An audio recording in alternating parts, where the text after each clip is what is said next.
going on? I am Nando. And I'm Diggins. And this is Mostly Nitpicking, a podcast where every week we pick apart a piece of pop culture by looking exclusively at the details. Woo. Oh, yes. And you know what? This week we have a movie that we're so excited to talk about, and everybody is doing it in character. Obviously, DJ, this whole episode is going to be doing it as one of the non-speaking human people who just kind of signs and whatever. But Diggins and I will be doing it as the ape people who can speak mostly and sometimes do ape yelling and stuff. So, yeah, if DJ had, anything to say about this movie, I don't know. We'll just I'll say it's probably the most inflammatory opinion you can imagine. You know what? Actually, you know what? We'll do a little DJ review in the middle, see how close we get. Yeah. And I'm sad DJ's missing this because the news of the week this week is humongous news. Humongous news that he would care deeply about.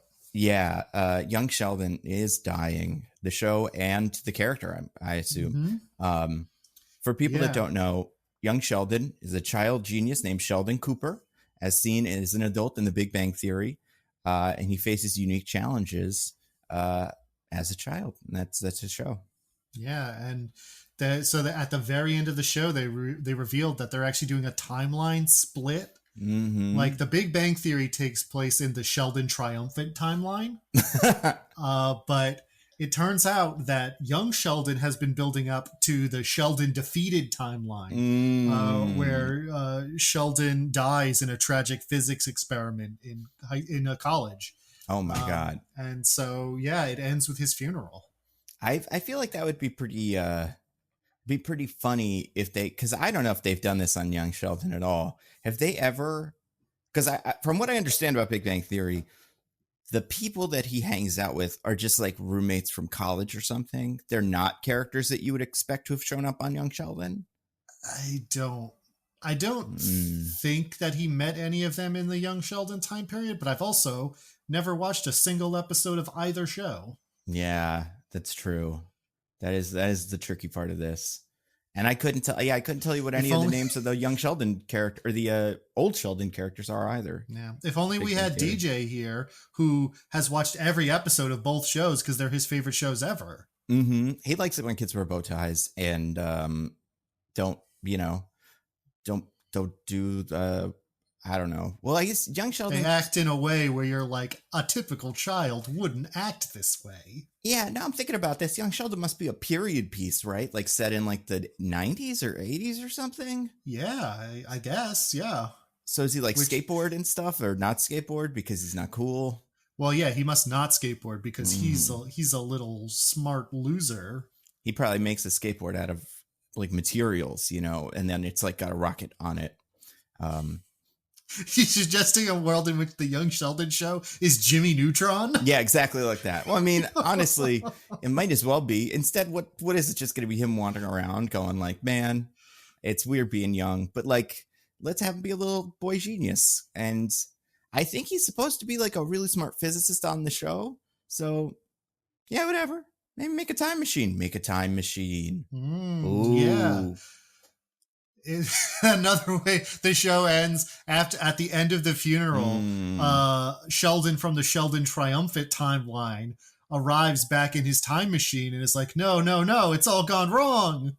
Yeah. So this is the problem with young Sheldon. Back in the day, in the 90s, when Sheldon was young, the shows would have the nerd make a machine that turns him into Bruce Lee or something so he can get girls and stop crime. And like that doesn't happen on young Sheldon, but like, if it did, young Sheldon would be pretty cool and we'd all like it. Like young Sheldon, I mean, I would bet he probably is related to a cop. I can't tell which character plays his dad. It's not Wallace Shawn, is it? It can't be. Wait, no, it can't be. I do know his dad's not in the whole show because it's an established part of Big Bang Theory lore that Sheldon's dad died when he was 14. Oh, is that what happens in the finale? Well, no, because I think the finale, this happened years ago at this point, because I think he's older now at the end. You would think so. Okay. Spoilers for young Sheldon for everybody that's watching and wants to not be spoiled. According to this, an episode that aired today, May 16th, 2024.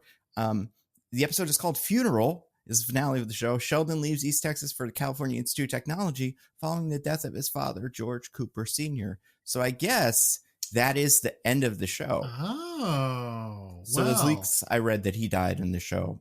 I guess we're wrong. My time to shine on Twitter. It's having a really rough week. First they're getting sued by Disney or whatever, and now this. I just trust them. I guess probably he's supposed to be some big smarty boy, so he probably went to college early, right? That makes sense. I want to say that one episode of this that I have read, he's already in college. Like he's doing like community college stuff. So I don't think that's that unusual. The cast for this show is wild. I'm just gonna go through some of the people in this. It's not that wild, I guess. Ed Begley Jr. apparently on this show. Coach, the guy from Coach, Craig T. Nelson, plays a character named Coach. Probably not the same one, but still interesting. Reba McEntire is on this show from country music and stuff. From that one Land Before Time movie where she's a pterodactyl who sings. Oh, really? Yeah. Nice. Or from the show Reba. Yeah, that's mostly what I know her her two from. most famous things. Yeah. And she was in The Little Rascals. Wow, Reba's all over the place. To be fair, she's only been in 7 episodes of Young Sheldon, so she really came in at the end to grab some. Maybe that's why they're canceling it. It's because maybe her character just destroyed the whole thing. What if this was a super popular show? Do you think they... Young Sheldon? Yeah. I think it is. Then why are they canceling it? Why don't they just keep going forever? Why not? And just reboot the whole thing? Well, here's the thing, Nando. I guess they got to a point where they're like, well, we can't keep on with this storyline. It's starting to intersect with the Big Bang Theory timeline. But I have it on good authority. They're doing a spin-off about Sheldon's brother. They are doing a spin-off about one of them. It is the brother? I think. Is that there's an actor in here played by an actor named Montana Jordan, who plays a character named Georgie Cooper. So I'm going to bet that's who that is. Yeah. Probably. There's a show coming out called Georgie and Mandy's First Wedding. Right. And the reason it's called that is I have people who tell me things, and that's why I know all this. Apparently it's, again, established canon lore in Big Bang Theory that Sheldon's brother has been divorced like 20 times. Oh my God. I'm probably exaggerating, but like absurdly high number of times. That's kind of fun. I like that for a character. If he every episode he comes in, if he's a side character, he comes in and he's got a new wife and it's like, hey, congratulations, your wife, gives him presents and whatever, and then leaves in the next episode, new wife. That'd be kind of fun. But interesting. So we're going to get a show of his first wedding.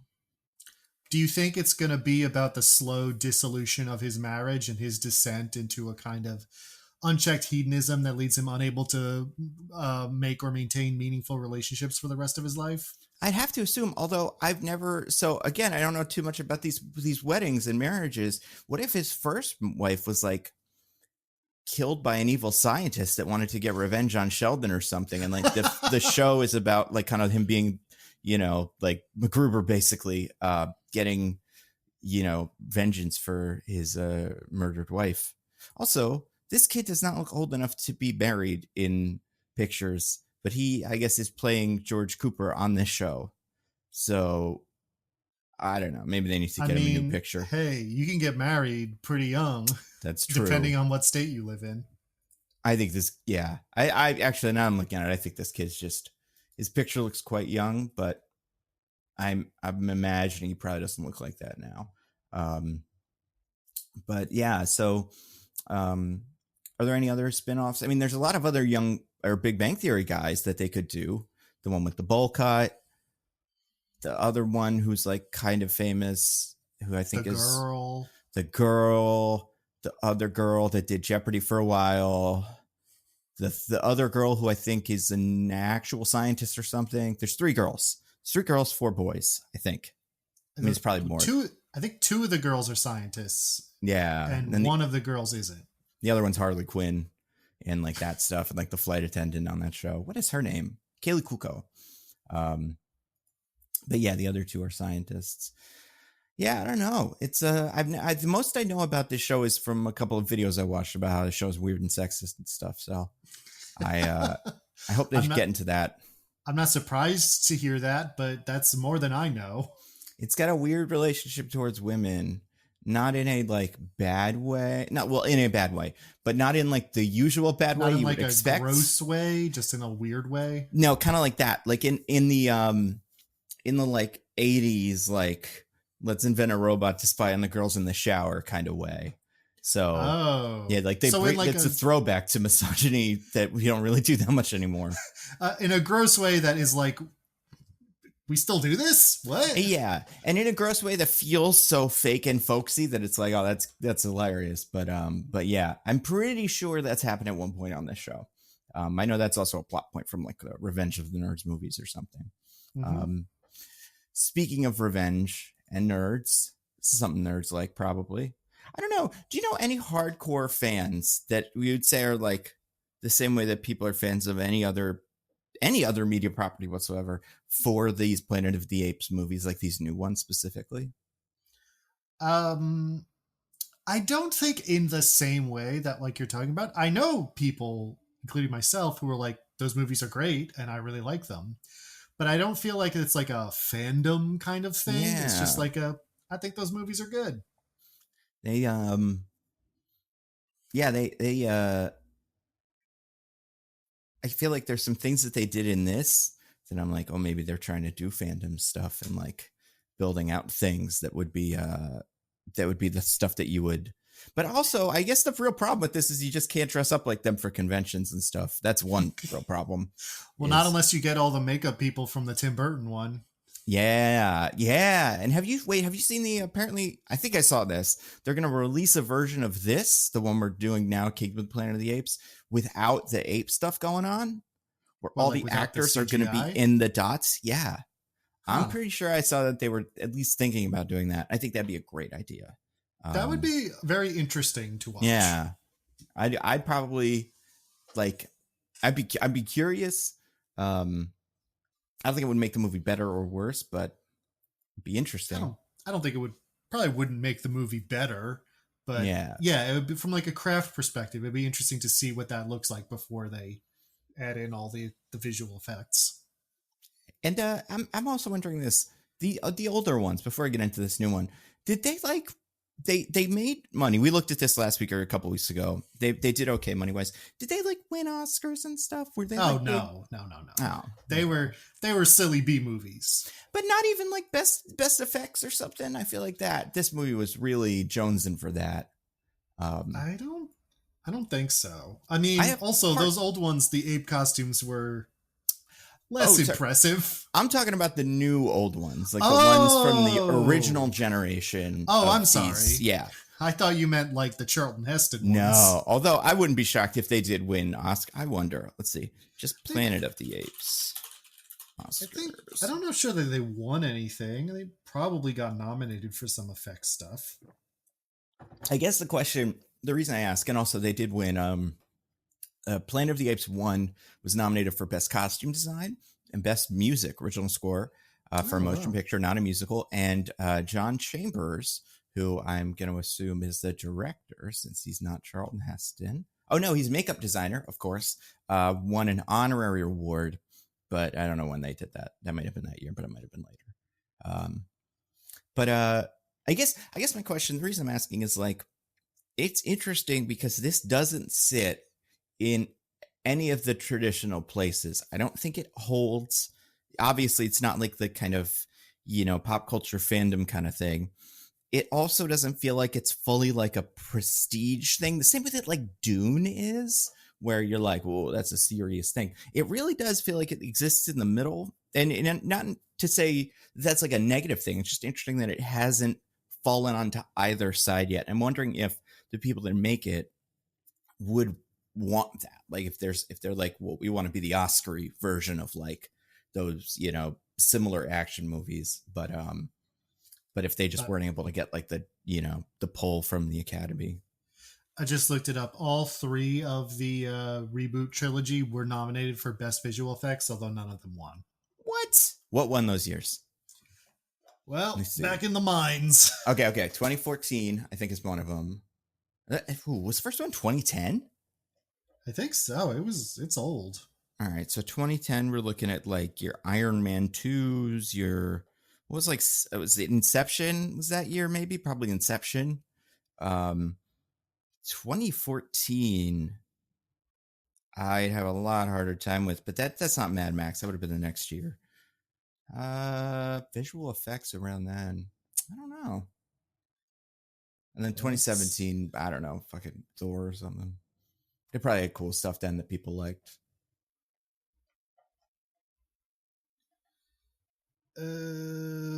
Looking. Let's see. Interstellar. 2018. Oh, 2018. Okay. Was the 2017 awards was War for the Planet of the Apes. That was Blade Runner 2049 one. Sure. Yep. Then Dawn of the Planet of the Apes was nominated for 2014. Interstellar won. Yep. And then where are you, Rise of the Planet of the Apes? When did you come out? They burned it because James Franco was in it. So here we go. It's been stricken from the record. 2011, it was nominated. Hugo won. Oh, okay. They probably really thought they had a shot that year. Those other 2 years, they were probably like, no way. We're not even going to go to the ceremony. But that first year, oh, man. I feel like that could have been different, too. If they won the Oscar, I feel like the next movie would have been sold as like the Academy Award winning best costumes or CGI and whatever. Planet of the Apes is back. But like how Suicide Squad really took off because they could say Oscar-winning movie Suicide Squad. Listen, I play a game. I play a lot of games like this, but like a lot of Wordles and stuff. Vulture has a movie, the Cinematrix. The Cinematrix. Knowing that Suicide Squad won an Oscar has gotten me many 1%. Viola Davis last night, in fact, just got me a 1% for her. So there's a lot of that. It's become pretty useful for me. Didn't even have to win. All you have to do is be nominated. It's a lot of the movies that are animated or have a song work for that. If anybody's doing the Cinematrix. But for this isn't, this movie, much like The Matrix, uses technology, technology like sticks and spears and horses. Horses. Yes. And they have, birds in The Matrix. Training birds. Yeah. There weren't any animals in The Matrix, were there? Anybody ever have like a cat or something? I mean, there's the Deja Vu cat. There is that Deja Vu cat, yeah. That would have been a good way to have it. Just have a cat, and then if it it'd be hard though with the pet because he'd be like, the cat's doing Deja Vu. It fell asleep 5 minutes ago. I'd be like, no, the cat just is sleepy. But yeah, let's talk about Planet. Nope. Rise. Nope. The Legend of Zelda: Tears of the Kingdom of the Planet of the Apes. Whatever it is, Bad Boys: Rise or Die: The Planet of the Apes. Let's talk about it. The fourth one came out this year. It was directed by some guy. I don't have any of this information in front of me. Wes Ball, previously best known for directing the Maze Runner movies. Oh yeah. What have you ever seen those? No. No. Yeah, me neither. I hear they're weird. I hear they're not very good. Yeah. Yeah. And this guy, yeah, he just mostly does them. Yeah, and he's doing Untitled Legend of Zelda film, according to this is a Google page. Yeah. Although Google is now enhanced with AI, so that could be nonsense. You never know. That is true. I had read that in more reputable sites than Google search. Oh, okay. Yeah, whoa, this guy's got some credits. He used to work in the art department and graphic artist for like the Star Trek movies, and also that movie Cirque du Freak, The Vampire's Assistant, which we should definitely do one day because it's real bad. And then he went on to direct some other stuff, a movie called Ruin, which I feel like I'd probably recognize. The title looks kind of renowned. I guess not really. It's like a short film about a drone or something. And then 3 Maze Runners, Kingdom of the Planet of the Apes. He's got Zelda and something called Mouse Guard on the hook for that's a sort of mice. I don't know. But yeah, and this is, I guess, the live action movie that'll probably have Tom Holland or something. I don't know. if we've got, but there's like an animated show of Zelda too, right? That's getting created. Maybe, I don't recall, but do you have to crush my hopes so early saying Tom Holland will probably be in it? I mean, I'd have to. I don't know. I mean, there's a bunch of guys. In fact, one of the guys from one of his other things, the main kid from the Maze Runner, that's not the Maze Runner himself, Mr. Maze Runner, not Mr. Maze Runner. Yeah, a different guy. Thomas Brody Sangster plays Newt on the Maze Runner, and currently is in that Artful Dodger show on Disney Plus, where it's like, what if Artful Dodger from, Oliver was a little sexy guy and had women and stuff. He is also in Mouse Guard. I bet he's gonna be Legend of Zelda Link. He kind of looks like it too. You'd recognize him from stuff though. He's the kid in Love Actually. Okay. Yeah. So wait, is he Hugh Grant's nephew? I don't remember. He's the one that Liam Neeson takes to the airport, I think. The one who loves the girl who sings the Mariah Carey song? Yeah, I think it's him. Yeah, I think that kid's Hugh Grant's nephew. Oh, it's all connected. Wait a second. Somebody's got to explain this all to me. I've been missing I was just like, these are interesting stories, I guess. I hope these people find love. But yeah, he's in Queen's Gambit. I mean in real life. Wait, what? Oh, he's really Hugh Grant's nephew? Yeah, no, I didn't mean in Love Actually. I mean in real life. Okay. Yeah, I mean, if he is, he's hiding it well. His name is Thomas Brody Sangster. If I could see if you change those words around, it's like Hugh Grant nephew. A lot of those letters feel like they'd work well together. But good for him. Maybe I'm wrong. There is someone who is Hugh Grant's nephew who is an actor. Yeah, this guy on his family, he has no relation to Hugh Grant so far. Although he does, for his trademark, have youthful appearance. That'll last probably for at least another year or two. But Hugh Grant and Thomas Brody Sangster are second cousins. Oh. So they could get married if they wanted. Probably. Yes. In London. Yeah. I wouldn't recommend it, but I feel like the law is there. It's like Australia over there. It's a disaster. It's full of crime because it was founded by criminals. Mm-hmm. But yeah, this guy will probably end up being Zelda or Link or Zelda. Maybe they'll have the same person do both. Maybe they'll do woke DEI Zelda. Yeah. Oh yeah. They'll do what they did with Mario, and have it be like Zelda's the real hero and she has to save Link or something, and everyone will get so mad. But then it'll make a lot of money, and then everybody will be like, never mind. So what you're saying is they're going to adapt that one Philips CDI game where Zelda was the main character. Mm-hmm. Incredible. Which is not called The Legend of Link, right? It's called something else. I don't remember what it's called. That would have been a cool title for it. Speaking of cool titles, Planet of the Apes. We got it this week. It's directed by Wes Ball, the guy from Maze Runner. It stars a bunch of people who I don't even kind of know who they are and can't look at the IMDb to check. Owen Teague. Owen Teague. And a bunch of character actors who you're like, oh yeah, that guy. Well, really just like two, but enough that oh yeah. And Ciri from The Witcher show. And Ciri, Freya, that's right. Something. Yeah. Oh yes, this guy's in like The Stand. Miss Fletcher. He was in the It's.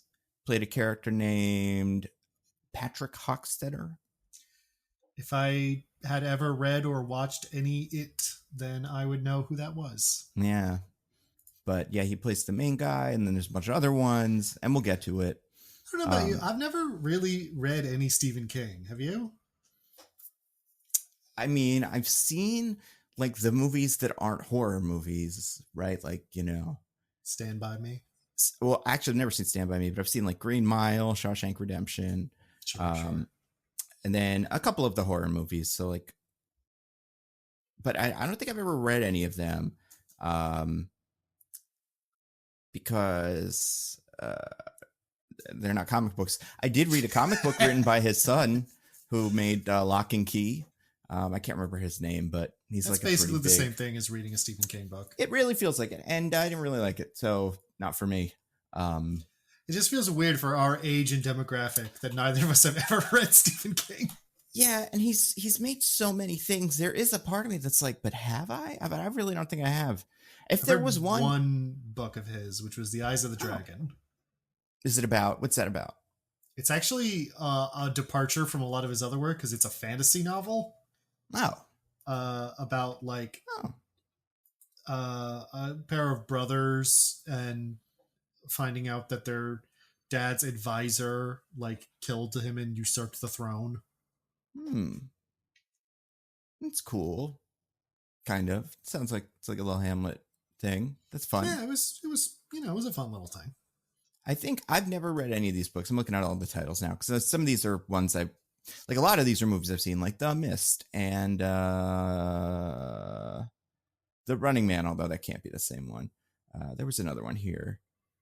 Carrie, Shining, obviously. So I don't think I'd want to read these, but I wouldn't mind reading whatever the worst one is. Like if Christine is secretly the worst one he's ever written, but it kind of got popular because it's a little interesting, I would maybe enjoy reading that. I'm sure the worst thing Stephen King's ever written is some because he's written so much, it's some weird little thing that you've never heard of. That's true. Yeah, I guess I'm a little curious because there's stuff in here that I've heard of, like a Firestarter. With that movie we never did. Yeah, we never did that movie. And then there's another movie in here that looked kind of familiar. Oh yeah, and then The Dark Tower. That's Stephen King, and that's like his big books. Thing. Yeah, and that movie is apparently a real bummer. So I haven't seen it though. So yeah, people that like it hate it, or people that like The Dark Tower say the movie's the worst. Oh yeah, Misery, of course. Yeah, most of these movies are pretty cool. Not as cool as this one. Apes. Oh god, there's so many things on the Kingdom of the Planet of the Apes. Kingdom is so much like Planet too. Land of the Planet of the Apes. Kingdom is a much smaller thing than a planet. Yeah, but the other ones are like war, dawn, rise, actions, the conflicts, whatever. This one's just like Beneath the Planet of the Apes, the second one ever made. I mean, that one's bad, but also I don't hate that because then it'd be like I assume that movie takes place beneath the center of the apes, so you'd be like, yeah, that's it does take place largely underground. Yeah. But this one, it's like this one takes place in the Kingdom of the Planet of the Apes, I guess, like most of them, except for the first one. And yeah, this one has all this stuff in it. We'll talk about it. But first, we have to talk about the IMDb stuff, which we're doing the thing we usually do where we both take a guess at it and let the just people decide. Yeah. I feel like we're usually pretty good about this, and I don't have a really good feeling about this summary. So, yeah, I have a feeling we're going to get pretty far off from it. But Diggins, do you know, and I mean, so many places this one can come from, but where do the IMDb summaries traditionally come from? I actually do, Nando. You see, every time an intern is hired at imdb.com headquarters, they are led into a wing of the office that's essentially just like a hospital ward, and they are fed a potion made of 11 secret herbs and spices that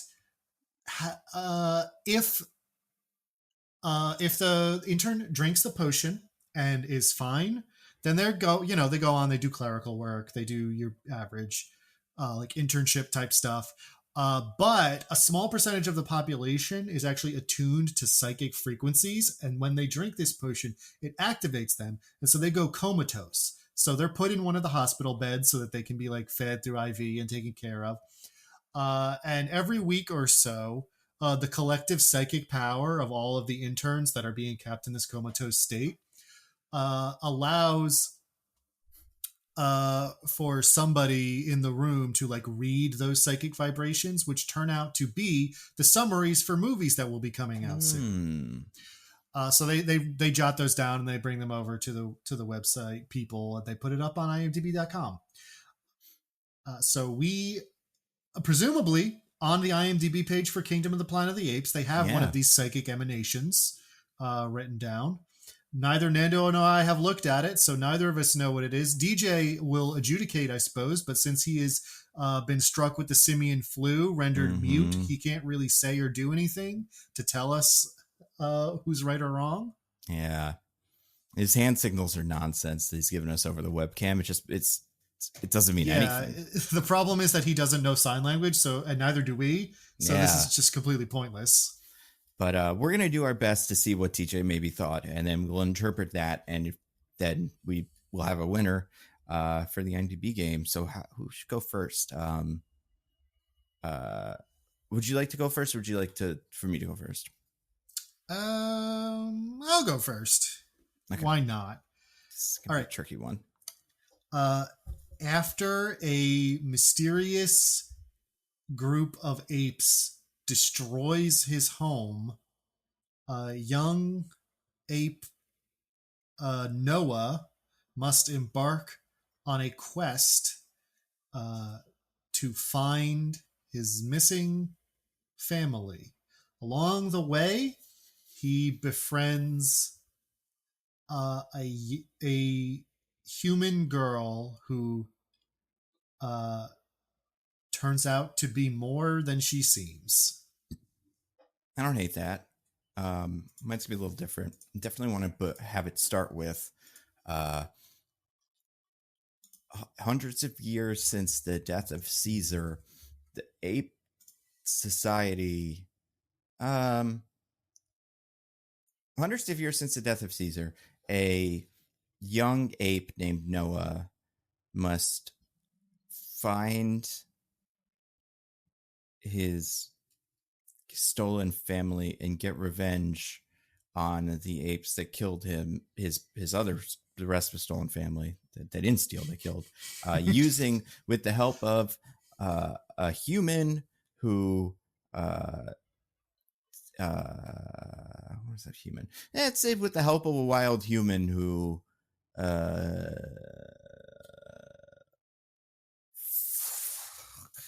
what are we gonna call her? With the help of a wild human who he doesn't know if he can trust. All right. Well, I pulled it up after I finished mine, and I don't think either of us did very well, but I think you probably win. Oh, really? Because you kind of have like the first bit totally correct. Oh, okay. Yeah, I'm looking at it now too. Yeah, this is tricky. Neither of us, it was barely any human stuff. Yeah, even though you look at the poster right next to the summary and the humans right front and center. And the trailer has that static image of the human just looking on during this zebra scene. And it's like, it really is trying to be like, no, guys, there's at least one human in this movie. This isn't just monkeys. This is humans at least a third of the time, you'd have to assume. Yeah, I feel like let's read it for the gentle listeners. The actual summary is: many years after the reign of Caesar, a young ape goes on a journey that will lead him to question everything he's been taught about the past and make choices that will define a future for apes and humans alike. Yeah, I guess so. I honestly didn't expect it to be that open, but good for them. Now we can look at this. I'm looking at the like IMDb stuff, some other things from this. Like, apparently the person that wrote Rise of the Planet of the Apes, which is a person named Amanda Silver, has a credit on all the rest of these as a writer, but only based on the characters created by thing. I was gonna say, I think is she one of the original? Yeah, like the original, like Planet of the... Oh, no, she can't be. She's way too young. No, yeah, I don't think anybody listed here with the writing credit for Planet of the Apes, the one we just did, has the is from that. But so there's one person that doesn't have that writing credit, Josh Friedman. Interesting bunch of movies.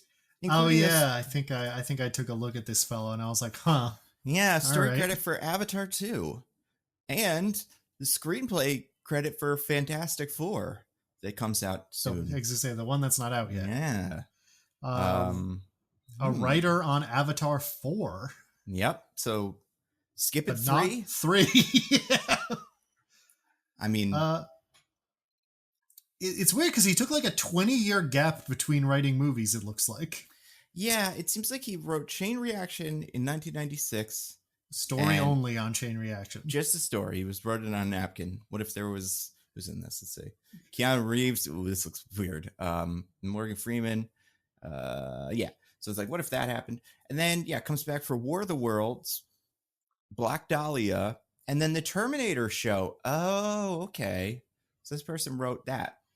Oh, yeah. It looks like he worked in TV for a lot of that intervening period, including the Lock and Key TV movie. It's all connected. So is this based on the Joe Hill? Oh, okay. But this is not the one on Netflix. This is a different one. Huh. But yeah, it's the same thing. I didn't know this graphic novel was this old. I kind of thought it was more recent.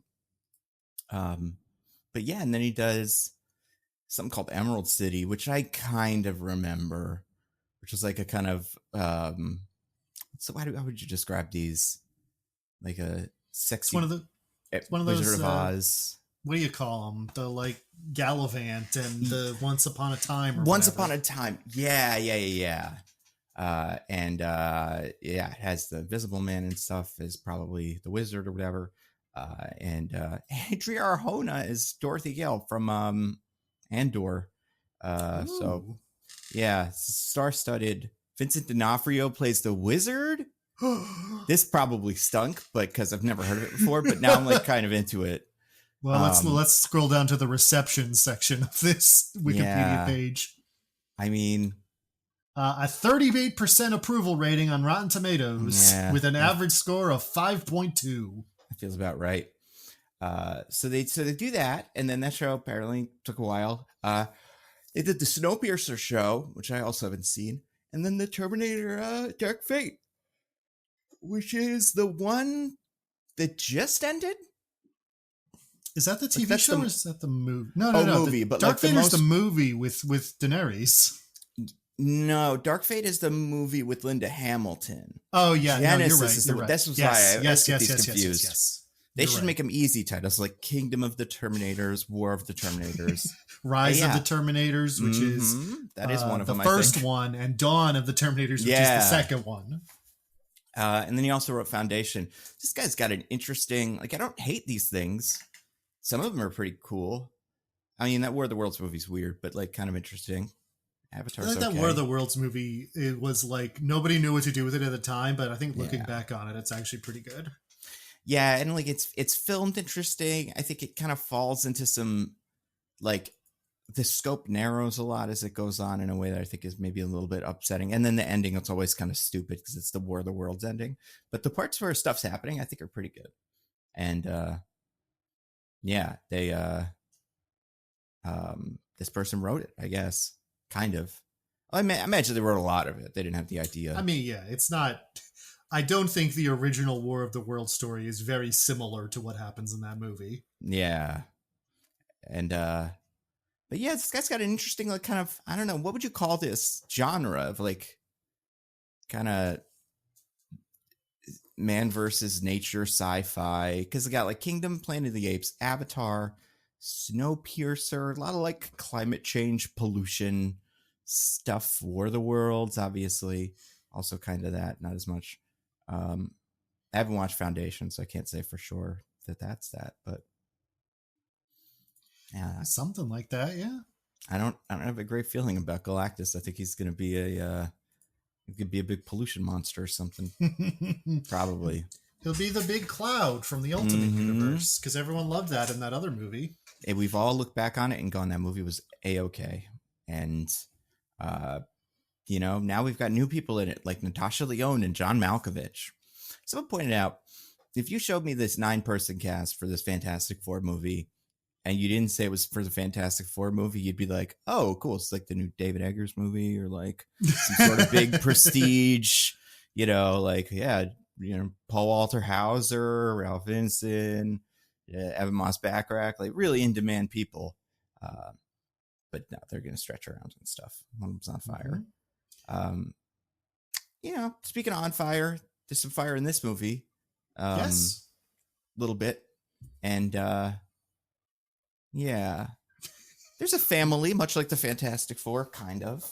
Yeah, there's Well, there's only 3 of them who Yeah. are actually related, but I mean, Yeah. a family can be a mom, a dad, a son, and then his 2 friends. Yeah, that's true. The Fantastic Four is, you know, a man and his wife, girlfriend, or whatever, and then just the guy that they know and her brother. So this may have a Yeah. very Fantastic Fourness to it. I don't know. Would you consider that one orangutan? Could he be the thing of these guys? Oh yeah, the orangutan's definitely the thing. And then, Remember then that the scene where he says it's clobbering time? mm-hmm. And then and he's kind of orange, much like the thing. Make you think. Yeah. This movie, I have so many tabs open with Big Bang Theory actors. I have to close all of them. I keep wanting to go back and find the movie, and it's like, nope, that's another Big Bang Theory guy. We did go real long on young Sheldon for some reason. Yeah. It's interesting because it is like a humongous cultural thing that I just have absolutely no reference for, like usually it breaks through a little bit. I've never seen an episode of CSI or any of those, but I know like that's not for me. But like, I don't know. I usually like sitcoms. I feel like they want me to watch Young Sheldon, I think. Well, I don't, I mean, they want as many people to watch it as possible, but I also feel like they don't need more than they already have. That's true. Yeah. But yeah, speaking of things that maybe we didn't need more, maybe we did need more. Who knows? I remember having that thought when they said they were making another one of these. I was like, those first 3 were pretty solid. But we do get to say what our opinion of this movie is, although who does it first? What did we decide on ultimately? I think I won because I said something about Caesar. You said the very first thing you said, the many years after Caesar, a young ape, which is like pretty much exactly the beginning. And I feel like the rest of yours and mine were both like goes on a quest. And then we talked about like the people he meets and stuff, and none of that's in there. It's all about like, and I do think this isn't a bad summary, like making choices to define the future for apes and humans alike. Like that's, it's a fine, like vague summary. Yeah. I don't want to say I should have gotten that, like, not like should have gotten that, but like looking back, I'm like, yeah, if I'd thought about it for a little bit longer, I could have. The minute we think about anything we say or do on this podcast is the minute this podcast ends. Yeah. So I will say what I thought of it first. I think that's how we do this, right? Yes. And then you'll describe it. And then I have to say what happens. Yeah. Yeah, I think this movie's good. These are good. These are very competent movies. I don't really like apes. That's my problem with them. And like what's going to hold me back from ever being a real fan of them. But they look really nice. You see a big hairy man and you're like, P.U., no thank you. Yeah, oh my God. I mean, we've talked about it a lot this year so far, I feel like, but movies where everything around it must stink. Like if you lived in the world of this movie. Yeah, and this is maybe the worst one. Next to maybe The Fall Guys, because sometimes actors just don't shower. They're weird about it.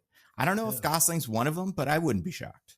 And maybe that's why they wanted to make him look at Beavis and Butthead for the premiere, because they would have to shower him to put the the wig on. But I don't hate this one. I do think out of all of them, I'll say this, and we'll get to it in the actual movie, like talking about it. I could very clearly chart how interested I was in this movie based on side characters and whether they were or were not in it. But I think that's probably not the fault, but like a product of just like me kind of not super connecting with Noah, but wanting a little bit, like when you find out a third of the way through that there's like all kinds of other stuff, then I think it becomes interesting. I think my other problem with this is just I've never been a huge fan of the post-apocalypse genre, The Last of Us and any of that stuff. Like I think this is an interesting take on it. But I just generally like the aesthetics of it are never incredibly like gripping for me. That's why kind of Fallout felt like something else. Was kind of a different take on that. But I can't dislike any of it. I think most of the acting was good. I think the everything looked really cool. I think the plot was interesting. The music was fine. They fought a lot. I don't know. It's good. These movies are good. I would say if I had to rank it between all the rest of them, probably like my third favorite. I don't remember how much I like Rise, but I remember liking the middle one a lot. And I remember not having really strong feelings about War, the most recent one. But yeah, I think Rise, more or less, I was like, that movie was pretty good. I could see liking this more than that, but I don't think I'd like this more than the Dawn of the Planet of the Apes, which I think is just in general my favorite of them. But yeah, what about you, Diggins? What did you think of this one? I kind of love this movie. I really, really liked it. I mean, I agree with what you said about, these movies are generally pretty good. I really enjoyed the reboot trilogy before this with Andy Serkis. But I don't know, something about this one. I do think Noah is not as interesting a character as Caesar. But at the same time, I feel like that trilogy was about Caesar in a way that this isn't necessarily as much about Noah. Yeah. I don't know. I think what I really dug about it is as it goes on, it like really gets into kind of like its themes and ideas in a way that I was surprised was like kind of complex and like not saying anything absolute, but just sort of like posing the questions and letting you kind of like marinate in it. Just in the things it had to say about like whether or not these two, like humans and apes, can coexist, or like is or is not in the right, or like the human character, the Freya Allen, is that her name? Yeah, I don't know.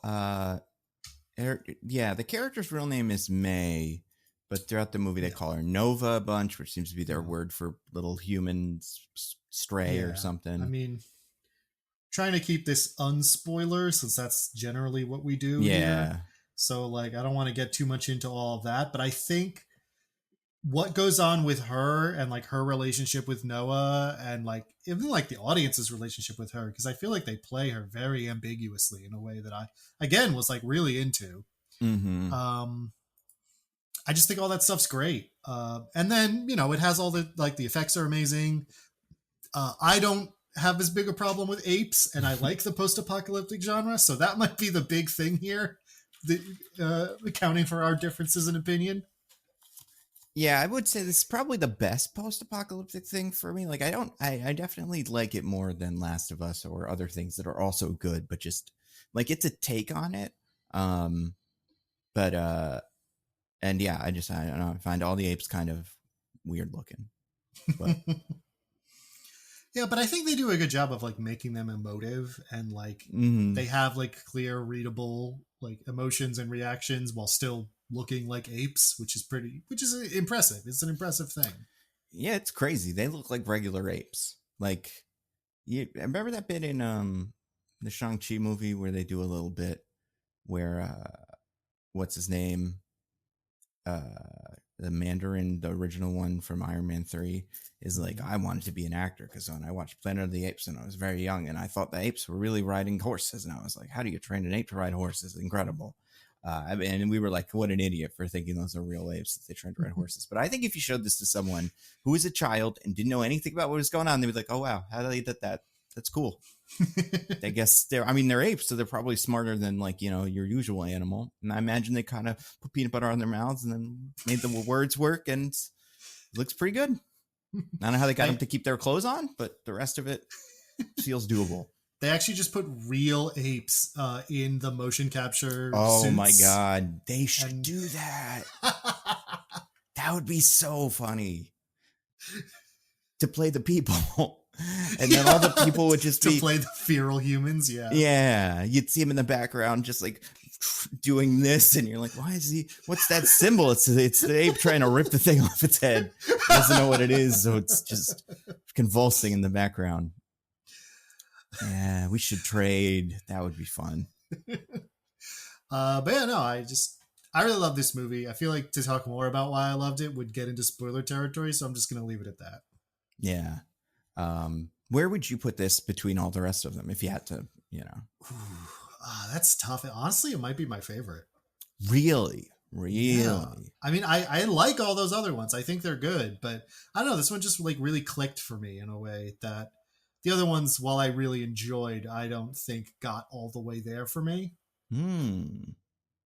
Interesting. If I had to say any of them were better than this one, it might honestly be Rise. So I kind Yeah. of feel, yeah, I don't know. I the first one being Rise. Yeah, Rice kind of holds up. Yeah, I just feel like the Caesar's whole journey in that movie, even though the not Dave, James Franco stuff is kind of weird, especially in retrospect. Oh, we should put Dave Franco's face on James Franco though. Then we can just enjoy movies like that again. Like The Interview, Yeah, a How long movie has we it all been? loved at the time. Let's enjoy The Interview. We loved it for America because it was patriotic to like it. But yeah, I do think that one has a lot of moments that are pretty cool. Like the bit with the bridge, that's in that one, right?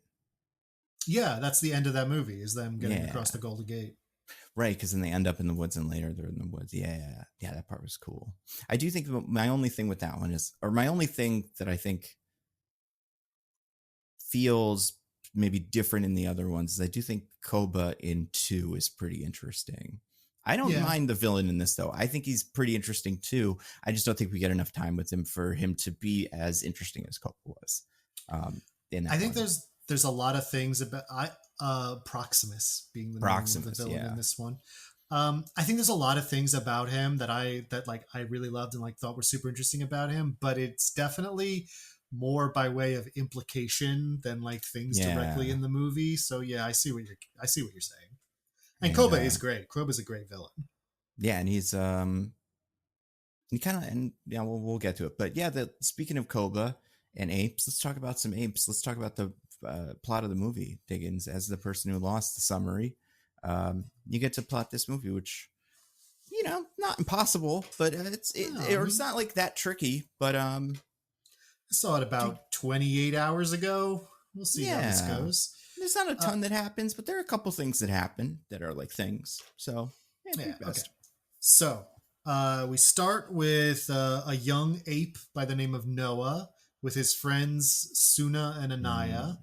I have to pause right there. I don't think that is where we start. Technically, we start at Caesar's funeral. Yes, we start at Caesar's with all his ape friends being sad, and then we cut many generations later. That's right. And that's when we get to Noah and his friends Anaya and Suna. They are going to take some eagle eggs up on like collapsed skyscrapers in some unnamed American city. But there's only 3 eggs, and they're always supposed to leave at least one so that the eagles never die out. So Noah, instead of accepting his eagleless fate, climbs up to the highest skyscraper in the city and gets one more egg, nearly like falls and dies, but catches himself, and they're all like, hooray, we have our eggs, because it turns out they're part of a clan of apes that raise birds as like hunting partners. They like practice ape falconry. Pretty interesting. And his dad is the main bird trainer for the clan, so he had high expectations to live up to. But things are going well, other than they find a little human that they chase off, and the elders of the clan are very concerned about this. And that night, while he's fixing something, Noah hears something and finds the little human stealing some like smoked fish from them. And so she like pushes him over and runs away. He doesn't catch her, but she cracked his egg. Oh no. So he goes off in the middle of the night to get a new one, so he'll still have an egg for his ceremony tomorrow. Which did he get the egg yesterday?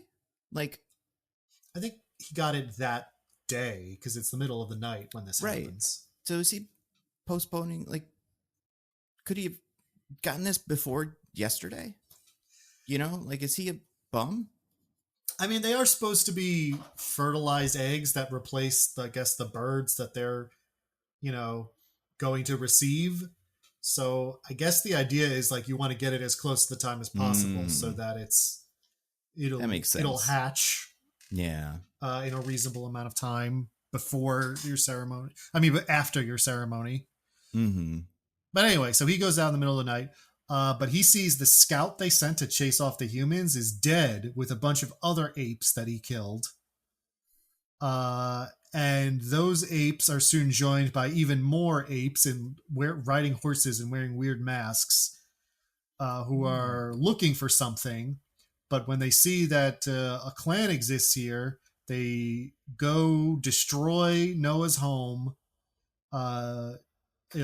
enslave everyone they don't kill, and the big gorilla leading it kills Noah's dad in front of him and then knocks him off of their big birding tower. But Noah survives, wakes up the next day, buries his dad, and then goes off to rescue his clan. He travels for a little while. The human seems to be following him, but he doesn't care. But he meets an orangutan who also had someone killed by the masked apes. And this orangutan turns out to be the last surviving member of the Order of Caesar, an order of apes who are supposed to be maintaining the legend and knowledge of Caesar, their like legendary founder. But he says some wrong things because he's like, humans and apes used to live in harmony as equals. And you're like, that's not true. I feel like they're pretty equal now.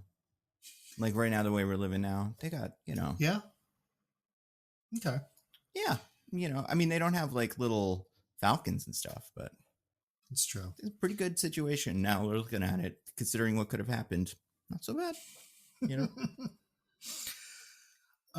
Well, anyway, the orangutan decides to join him on his journey, especially when he realizes that the human is following them.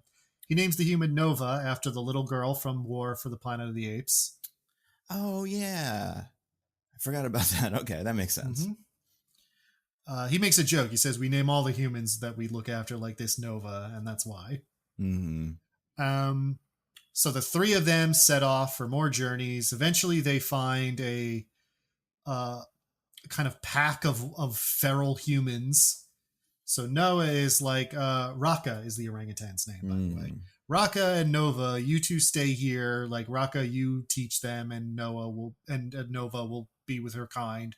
And I'm gonna go find those masked apes. But before he can fully leave, the masked apes show up to attack the feral humans.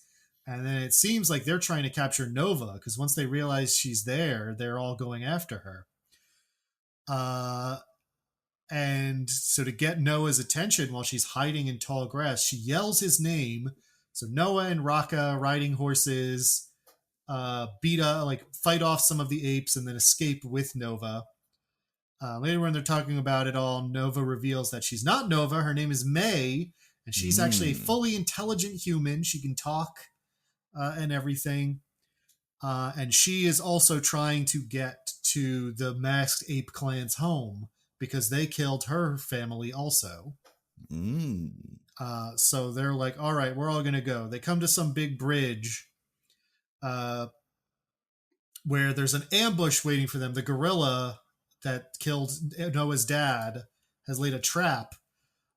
They fight for a little bit, but they get overpowered. Raka gets knocked off the bridge, saving May from getting killed. And he gets swept into the river rapids and, as far as we know, dies. Rip in peace, Raka. Yeah. So Noah and May get brought back to the masked apes encampment, which turns out to be a huge settlement of apes living in like a rusting battleship or a freighter or something. And they are led by an ape calling himself Proximus Caesar, an ape who is claiming that he is the second coming of Caesar, who will unite all of the apes and lead them forward. And it turns out they wanted May because they have an intelligent human who helps them learn about and recover old human technology by the name of Trevathan, which is not a name. Maybe it is. Maybe it's going to be the hot new name, It's going to be like the Daenerys and Khaleesi's. All the Trevathans will start popping up. I'll never stop being mad. Khaleesi's not her name. Trevathan's not his name either, maybe. Maybe it's just, It's his slave name that he has embraced. I don't know how you describe it, but Could be. He's a house human, yeah. as the Tim Burton Planet of the Apes would call him. Mm-hmm. But yeah, essentially they wanted her so that he could teach her to like help the apes also, because they realized that intelligent humans are a valuable commodity. Mm. And Noah reunites with his clan, who are now like slaves under Proximus Caesar. Proximus invites him to dinner with Trevethan and May because he hears about how Noah fixed Proximus's apes have like these stun rods that Trevethan makes for them, and Noah managed to fix one. And so, how did he do that? Like he like, I mean, I think it was mostly trial and error. He realized like the wiring was part of how it worked, so he just like fiddled with the wiring until he got it to work again. But this wasn't like his dad taught him this kind of secretly situation. It's just like he's a little clever and he figured it out. You think? Yeah. Okay. Yeah. No, it's just a clever ape. Mm-hmm. So Proximus tries to convince Noah that he can't trust humans, that May is just using him, and he reveals that May actually knows about the whole, because at this point we've also found out that Proximus is trying to break into an old bunker. Like he's using his slave ape labor to try to like break down this huge metal door into a bunker, because he believes that there is all kinds of human technology in there that they could use to become much more advanced and unite all of the apes. And he's like, and May knew about that. May was also trying to get to that bunker. So Proximus is like, you see, she wasn't honest with you. You can't trust humans. You know, we got to look out for apes. Good point. But Noah still doesn't like Proximus because he enslaved his entire clan, killed his dad, is trying to erase his culture. So, also good point. pretty reasonable feelings overall. You almost had us there, Proximus. If you didn't do all that other stuff, you would have joined. So Noah decides that he is going to team up with May. He meets up with her. They have a tense conversation where he's like, tell me the whole truth now, everything you know, which I don't think we learn anything new about May specifically here. He asks more about like the past, and so she tells him more honestly, like apes used to be unintelligent and they were, you know, like wild animals, and humans didn't really think of them much. Yeah. Which is more or less accurate, even though they later learned more details that puts it in a more sinister light. Mm-hmm. And that she was part of a group that was looking to get to this bunker because something in the bunker can restore the ability for humans to speak, is precisely what she says. Yeah, you would assume it's a book, just based off kind of the word she used. Well, she calls it a book. She does call it a book. That's right. Okay, yeah. Because a thing that holds knowledge is basically like Noah only knows book for that kind of thing. So this is part of the ambiguity. It's ambiguous if she's like trying to deceive him or just trying to put it in words he can understand. Mm-hmm. But anyway, so they team up. The plan is they're going to sneak in through a secret like ventilation shaft that May knows about. And they're also going to set up some explosives at the dam because this bunker is like right by the seaside. So Proximus's apes built a little dam to stop the water from like clearing the beach all the time. So they're going to blow it up so it'll flood the bunker and stop Proximus from getting any of the stuff in it. Trevethan finds them in the middle of the night, and May is like, "Come on, you got to help me stop these damn dirty apes." And he's like, "No, humans are dead. I work for apes now." So she kills him. Solid. And the other apes kind of look at each other like, I don't love what just happened. I mean, they don't know though what we know about William H. Macy in movies and stuff. He sucks.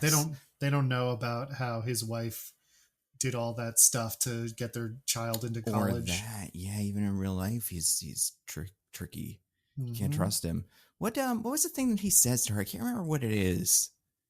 There's like a line that he says right before they get in their big fight that I was like, man. Like right before she kills him? I think like, so like they have their fight, like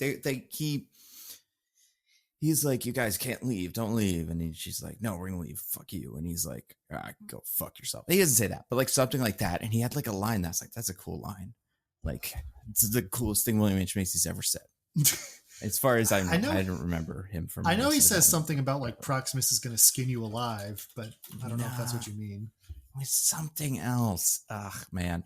I mean, this is what, if I watched Shameless, I'd probably be like, it's not even that cool of a thing he said. He's cool in Shameless. but yeah, I only know him from Jurassic Park 3 and Fargo, movies where he kind of sucks. True.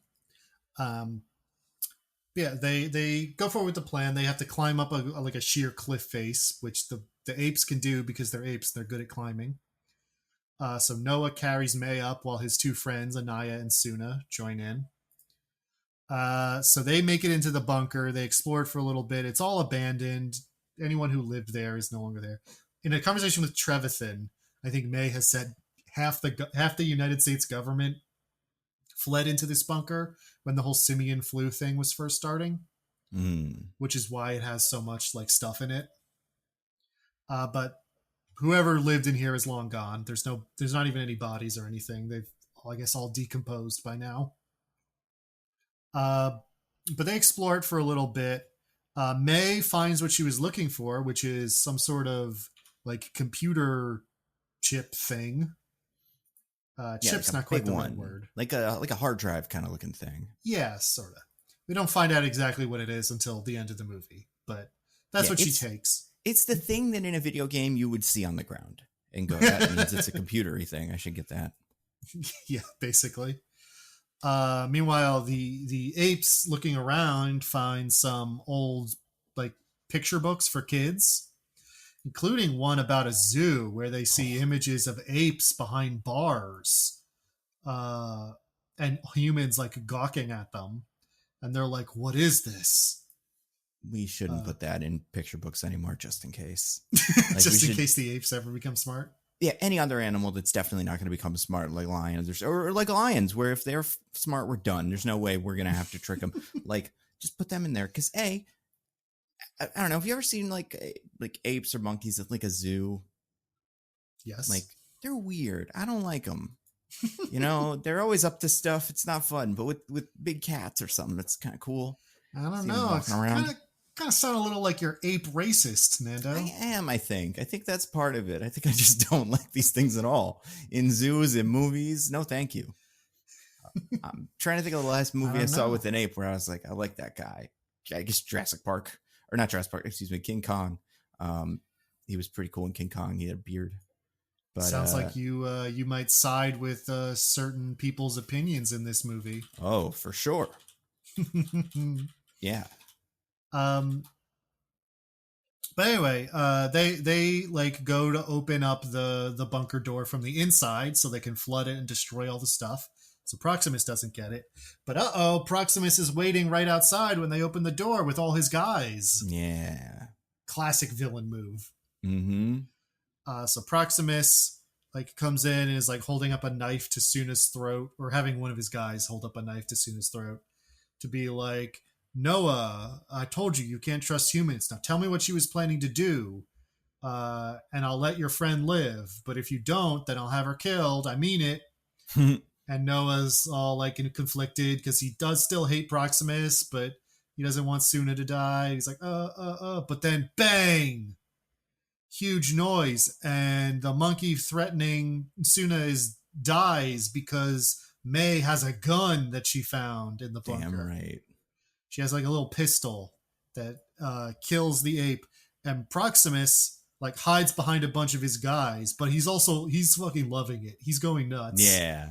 He's like, oh shit! Oh, I knew cool stuff was in here. Yeah, don't shoot any more of my guys with your cool thing. Don't do it, please. Tell you what, little girl. Tell me if there's more of those in there, and you can just go. Yeah. I don't even care. I'm so hype about these guns.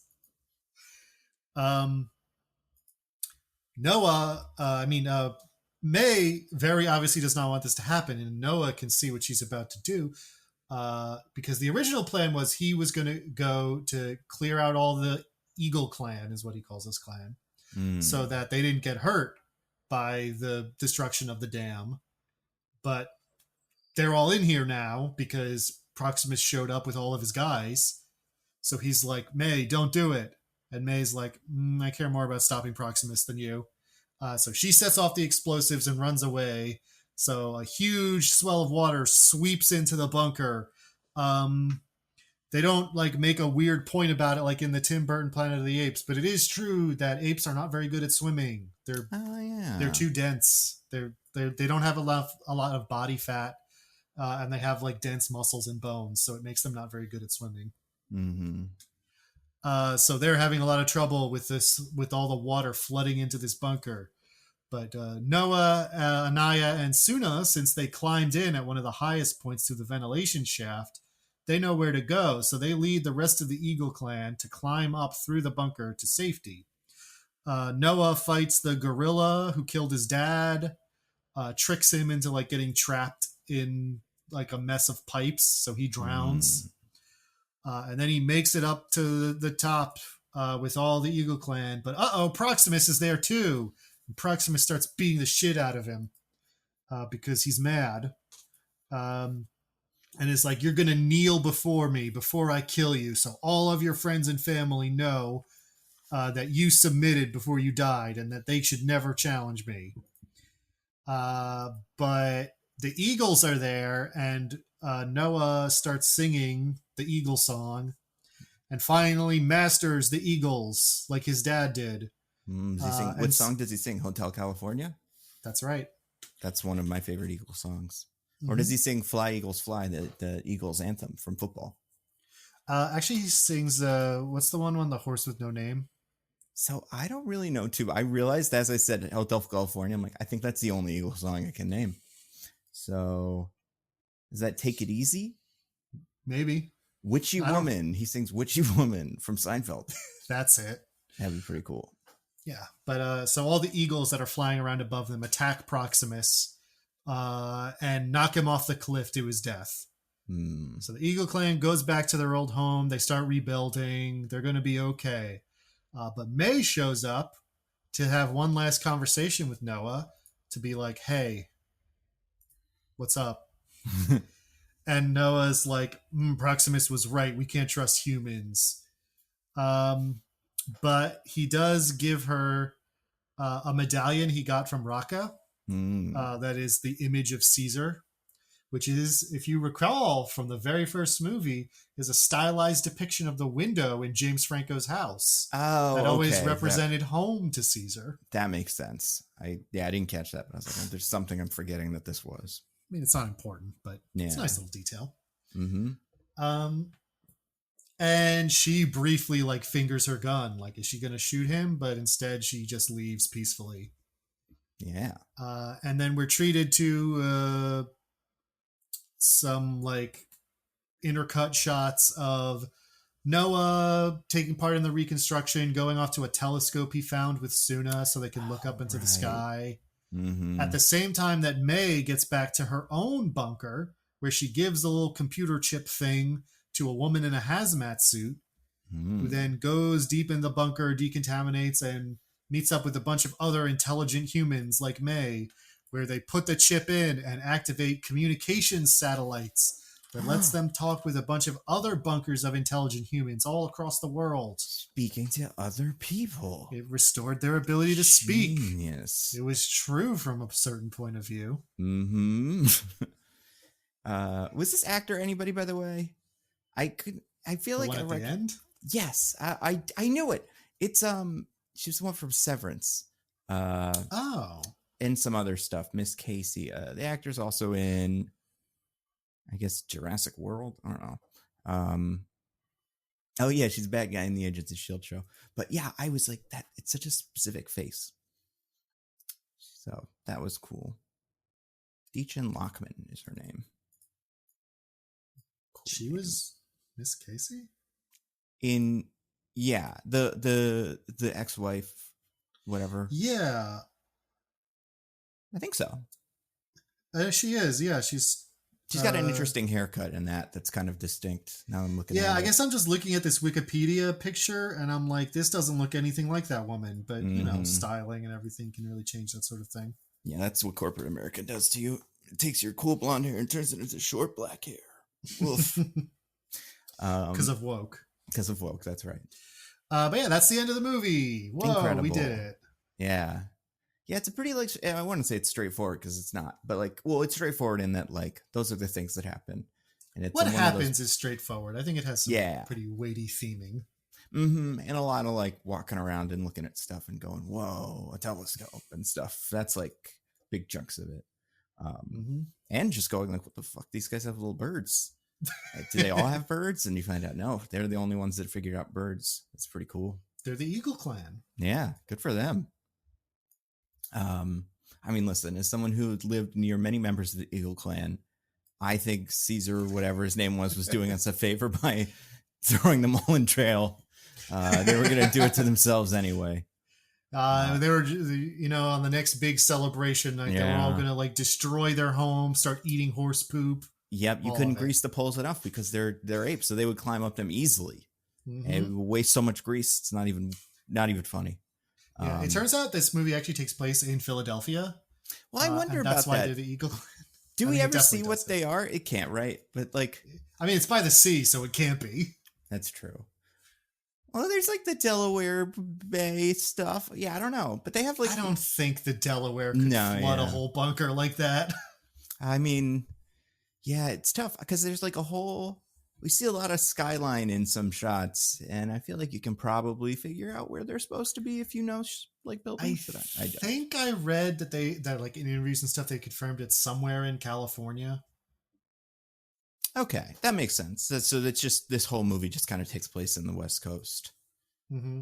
Yeah, that's good. That way I don't have to worry about it, Yeah, that's why things have gotten so bad there. Is because they're in the West Coast instead of the canon time zone of America, the East Coast. Mm-hmm.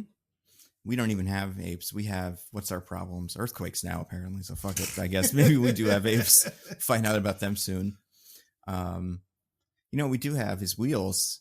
Whoa. Do you want to get to the wheel? I can't wait to look at the wheel. Let's do it. I can't wait to find out what weird sex thing we end up talking about this time.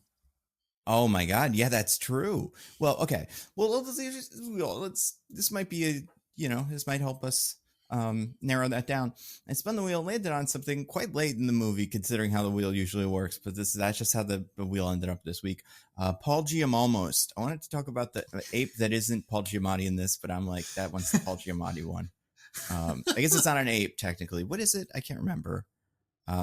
Which one are you talking about? The one that's the one that they find.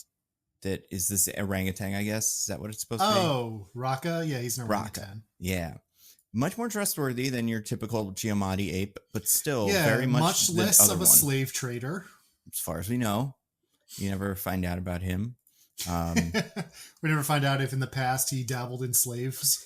Yeah, plus he's like really religious and stuff. So like, he's got a whole lot going on that nobody else seems to be on the same page with. Although I guess, did they have slaves in this? The people I think slavery is a probably good term for what is going on with the Eagle Clan and some of the other apes under Proximus, but at the same time he also seems to assimilate and indoctrinate many such of those apes. I actually have a lot to say on that topic when we get to a later wheel slice, but I don't think slavery is a bad term for that. Just the development cycle of civilization here is just not at a point where like commodified chattel slavery, as we would call it, is like has the infrastructure to support it at the moment. Do you think this character, what did you say his name was? Raka. Do you think Raka is the descendant of Paul Giamatti's? I mean, pretty tough considering that was another planet and another continuity. That's what you thought, but it turns out it is actually this one. I mean, it could, maybe that's what happened before even regular Planet of the Apes with James Marsden, like that the Mark Wahlberg one happened millions of years in the past, but it's still the Earth. We just keep forgetting all the stuff that we learned, and then like kind of history resets. But I see. I guess part of it that's weird to me is, why is there always only one orangutan in these? I actually have an answer for that. Orangutans are generally very solitary apes. They are not very social. Oh, So they tend to be by themselves a lot. interesting. But this one, okay, this is my other question about this one. Did this one have an ape husband? An ape husband? I could have sworn there's a line. you know, I feel he says like something about like his partner was killed. Now that could mean his partner in the Order of the Caesar, Right. or it could mean that he was a gay ape, a gape, if you will. Yep. Mm-hmm. That's also what they call it when you take poppers. That's and Caesar, very progressive church as far as we know, from San Francisco. Probably values wise, across the board, all the apes are cool with that. I don't see why apes would be against it. Yeah, that'd be weird if that was the final boss of these, was like the pope that's like, okay, ape marriages. The humans are like, are we even involved in this at all? You guys figure this out, I guess. We're gonna shoot. Yeah, we're kind of like, I mean, there's still some people who are weird about it, but I mean, this is 300 years later. We kind of figured this out by now. I guess you guys have fun. You'd think so, right? I don't know. I could also see us being like the little girl in that scene when she finds that out. She's like, ugh, and they're like, wait, what? Do you guys not know? Oh my God, these humans, they're monsters. That's true. It's so backwards. Yeah, actually, in a situation in which there's only small pockets of humanity and they need to, ensure the continuation of the species, they may get very weird about that. And I feel like one thing that I kind of remember from the old ones. Okay, so in War for the Planet of the Apes, the last time we've seen a human, and it's been a while, and they didn't seem to be like, it seems like the humans that we meet at the end of this are like a brand new bunch of guys. None of them are like descendants of Woody Harrelson or whatever. But Woody Harrelson was Woody Harrelson in those. And like, I don't know, I feel like if he started our human civilization off fresh, and then it all kind of went from him, we'd have some pretty bad ideas. We'd have some good ones, but a lot of weird ones too. So I wouldn't be surprised if, you got to ape society 300 years from now and human society, and they were just completely different because we based ours off the things Woody Harrelson believed at that time. Right. Well, I do think that movie ends with him. Well, he kills himself ultimately, but with his base being invaded by like the surviving American military, because even they're like, this guy's fucking crazy. Oh, really? I've got to watch that one again because I definitely saw it, but I cannot remember what happens in it. I mean, they don't care what he does to the apes, but he's spoilers for that movie, I guess. For War of the Planet of the Apes. I mean, I already said what happens to Woody Harrelson, but yeah. Because he is killing any human who shows signs of being infected with simian flu. Oh, okay. So the military's like, stop killing people. But we still have a military then? I mean, yeah, it's all falling apart, but not so much that there's not a military, I guess. Yeah. That's good. I mean, clearly by now, there's not a military anymore. It's gone now. I mean, they all went underground and hid, which seems to have worked. And there's people in Illinois. There's all kinds of people that they could bump into in the future. But I think they say Indiana. Or Indiana. Yeah, one of the I ones. One of those places, flyover country as far as I'm concerned. I'm an East Coaster. So yeah, I guess I shouldn't be so quick to assume that the humans are cool with gay marriage. Yeah. But maybe the apes are, because Noah doesn't seem to have any questions about what Raka said. Nope. And he also doesn't go out of his way to be like, I think that's great. So he's like something that's not very recent in his time and he wants to impress him. But yeah, I thought about that in the moment. I kind of forgot about it. And then now I was like, oh, right. That's something they did in this movie. Fascinating. I mean, I feel like if they were making a big deal about it, that would be a Disney's first, et cetera, et cetera, et cetera. But it's just kind of in there, so it's ambiguous, but it's also like, whatever. That'd be great if they did, though. They made this actor. So this actor's name is Peter Macon.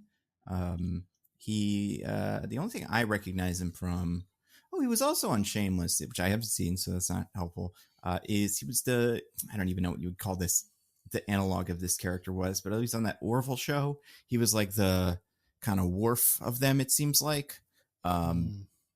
And I guess he's probably been in other stuff too. But I imagine if he was doing the mocap for this orangutan character, he's probably a big, strong guy. He looks pretty tough. Yeah, his character in this is dressed as a boxer, as Worf, but he's like but yeah, that's the actor. He's the only one who I couldn't, well, that's not true. I guess I knew what's his name, Kevin Durand, not from basketball, but from X-Men. A different Kevin Durand. Yeah, different guy. And then I didn't realize this until recently that the gorilla one is Jessica Jones's assistant, apparently. The one who drowns. Yeah. Eka Darville. Silva is the name of that. Yep. That character, the gorilla. And then Owen Teague, who played Noah Ray, we were talking about him. We didn't know him. And then the other girl was Siri. So yeah, there was this Peter Macon guy. I was like, what's this guy's deal? Is this anybody I recognize? But I did not. But interesting, but yeah, it would have been really funny if they made this guy go out and do the interviews. It's like, really proud of my first openly gay ape-like character. And then you got there and he said, like, I had a husband once, and then he left. It would be like that show, The Other Two. It would be just like what happened on The Other Two. Do you know what I'm talking about? Exactly the same. No, I don't. I've been meaning to watch that show because I've heard such good things, but I have not seen it.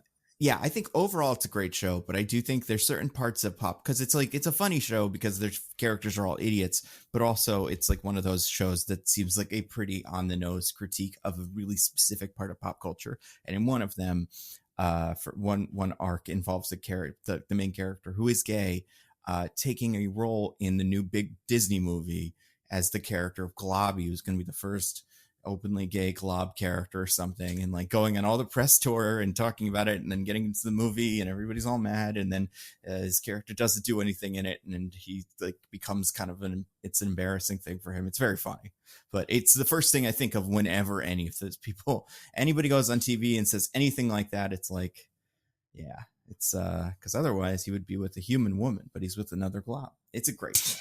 Everybody should watch it. But yeah, I like this ape. This ape was cool. Yeah, Rocco was really good. And this is part of my chart of how much I enjoyed the movie. Didn't really like it, and then Rocco showed up, and I'm like, hey, now we got something going on. And then Rocco died, and I was a little bit bummed again. Then the bad guy showed up, and I was like, hey, we got something going on. And then William H. Macy showed up, and I was like, oh, no, it's bad. And then they choke William H. Macy, and I'm like, oh, hey, now we're going somewhere. But yeah, that's my arc for the thing. But yeah, I guess what it is, it's interesting. It's like in all of these movies, the characters are all kind of the same, except for the one orangutan who's always the favorite one, my favorite one, at least. Who doesn't love Maurice? Yeah. And I feel like I don't remember too much about him, but I remember him being cool and like nice. And also just like kind of, I don't know, orangutans are interesting. They're big old guys. This one had so I couldn't figure this out. Is that what an orangutan's haircut looks like? Or are we supposed to take that this orangutan kind of cut his hair? Like there's head, because he had like a little bit of I was like a fringe. Yeah. And I was like, that's like a look, but I just couldn't tell if they, if I just only know orangutans from these movies and I would just believe anything they told me, or if we're supposed to see him and go, oh, we got a haircut. That's nice. I don't know. Let's bing a few pictures of orangutans. Get a look at it. Yeah. Cause it's like, how would you even, none of the other apes would know how to do haircuts because they all have short hair. Some of these orangutans got fringes. Yeah. They kind of got the bangs going on. I can see it. Lucky for him. Some of them have like kind of little Justin Bieber waves going on. Different orangutans have different hairstyles. It's quite interesting. Orangutans are weird looking. Ugh. This is they're interesting though. Got the weird old faces. Yeah, all the like stuff. Yeah. On their faces, yeah. Like some of them don't have that, but then some of them do. Fascinating. Nature is amazing. Yeah. Speaking of that, and I landed on one of yours, spin the wheel. This one's minimum viable populations. This is a weekly segment, but it's important because it keeps coming up. I mean, it's a recurring thing in post-apocalyptic type fiction. Yeah. So it's come up with all the Planet of the Apes we've done so far. But yeah. So like, just for a group of creatures to be genetically viable over a long period of time, you just need to have a certain amount of them. Because if not, then you don't end up with enough variants. People who are related have to start having children in order to continue, and like it just sort of like falls apart genetically. Like I believe for humans, it's estimated the number for like a population of humans to be genetically viable, like long term, is like 10,000. Oh, that's too many. I don't like that one bit. So it's just like every time then you have like these zebras who clearly used to be in a zoo where there couldn't have been more than like, what, 10 of them at most? I mean, I don't know what our biggest zoo is in America. I would assume like the San Francisco Zoo or whatever. There's probably one in California that's like the big zoo. We got like the Bronx Zoo and stuff over here. But like, yeah, if they've got more than 3 zebras, they are wasting money on zebras. They could just paint a horse. Like if people are really going like, I'd love to go see the zoo, but like, I don't know how many zebras they even have there right now. It's like, yeah, it's a bad zoo. So it's like, yeah, so you got to wonder, how is there zebras 300 years later? Zebras don't live that long. Yeah. So like, they had, obviously some zebras had kids, but then like what other zebras are those kids having kids with? And I mean, you could apply this to the humans in those bunkers too. Now humans are smart enough that you could establish some kind of Orwellian breeding program where everyone's assigned a spouse to keep everything genetically viable. That'd be a good idea, you know? Maybe just get one of those going, do a whole giver or whatever. Is that what the giver is? Sounds kind of like what that is. Steal memories or something. It's more about regulating emotion than that, but yeah. Maybe that's what Maze Runner is. We've never seen it, so that's true. Know. I've never seen or read Maze Runner. If you get to the end of the maze, you get to be in a relationship, and then if you don't, you die in the maze. It's kind of like life, you know. I think that's The Lobster, actually. Oh yeah, that's actually pretty. It's pretty similar. They should get that guy to make one of these. That'd be wild. Oh my, I can't even imagine. I would die. But yeah, the minimum viable population thing. Could a zebra breed with a horse? I know it sounds like a stupid question. They like, can. They have a crossbreed creature called a zorse. Shoot, cool. Hold on. Much like a donkey and a horse can have a mule. Oh, this guy's. I don't know if I like it better than a horse. Now I don't know if like mules, zorses are sterile. That's pretty cool. Oh, okay. Hold on. Wait, okay. The offspring. What? It's an offspring of a cross between a zebra and any other equine to create a hybrid. In most cases, the sire is a zebra stallion. The offspring of a donkey sire and zebra dam called a donkra, and in the offspring of a horse sire and a zebra dam called a hebra do exist, but are rare and usually sterile. So you can use them to make more zebras, I guess. But besides that, it doesn't seem super viable. I think they're saying zorses can come about when a man zebra and a female horse have a kid. Yeah. Later here, like most other animal hybrids, the zorse is sterile. Damn, zorse. So yeah, you can have a zorse, but the zorse can't have any other kids. They're interesting. They have little lines. I don't know if I feel about this. Charles Darwin apparently noted several zebra hybrids in his works. Should have done that instead of the turtles. That would have been pretty cool. I do have to.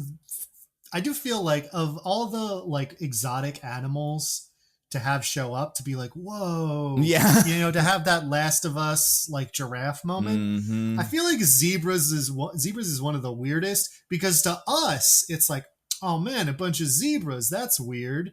Yeah. But like they don't know what zebras are, and they're having this like awestruck reaction. But then Raka just goes like, a horse with stripes. Yeah. And you're like, yeah, actually, this play doesn't seem that weird to you. Mm-hmm. It's just a horse with stripes. Yeah, I imagine the only, like, I feel like if there was something else, I can't even imagine it would be, but like a mountain lion would just kill him or something. Like, there's not a whole lot of other animals, I guess, that could be just around that you wouldn't You eat. could just rip off Last of Us, have it be giraffes. Yeah, you could have Giraffes look giraffes. weird. Giraffes are good, and they do look weird. Or like rhinos. Rhinos are generally pretty peaceful. Rhinos would be cool. Yeah, I feel like I'm actually surprised looking back that nobody ever rode a zebra in this. Because there were zebras.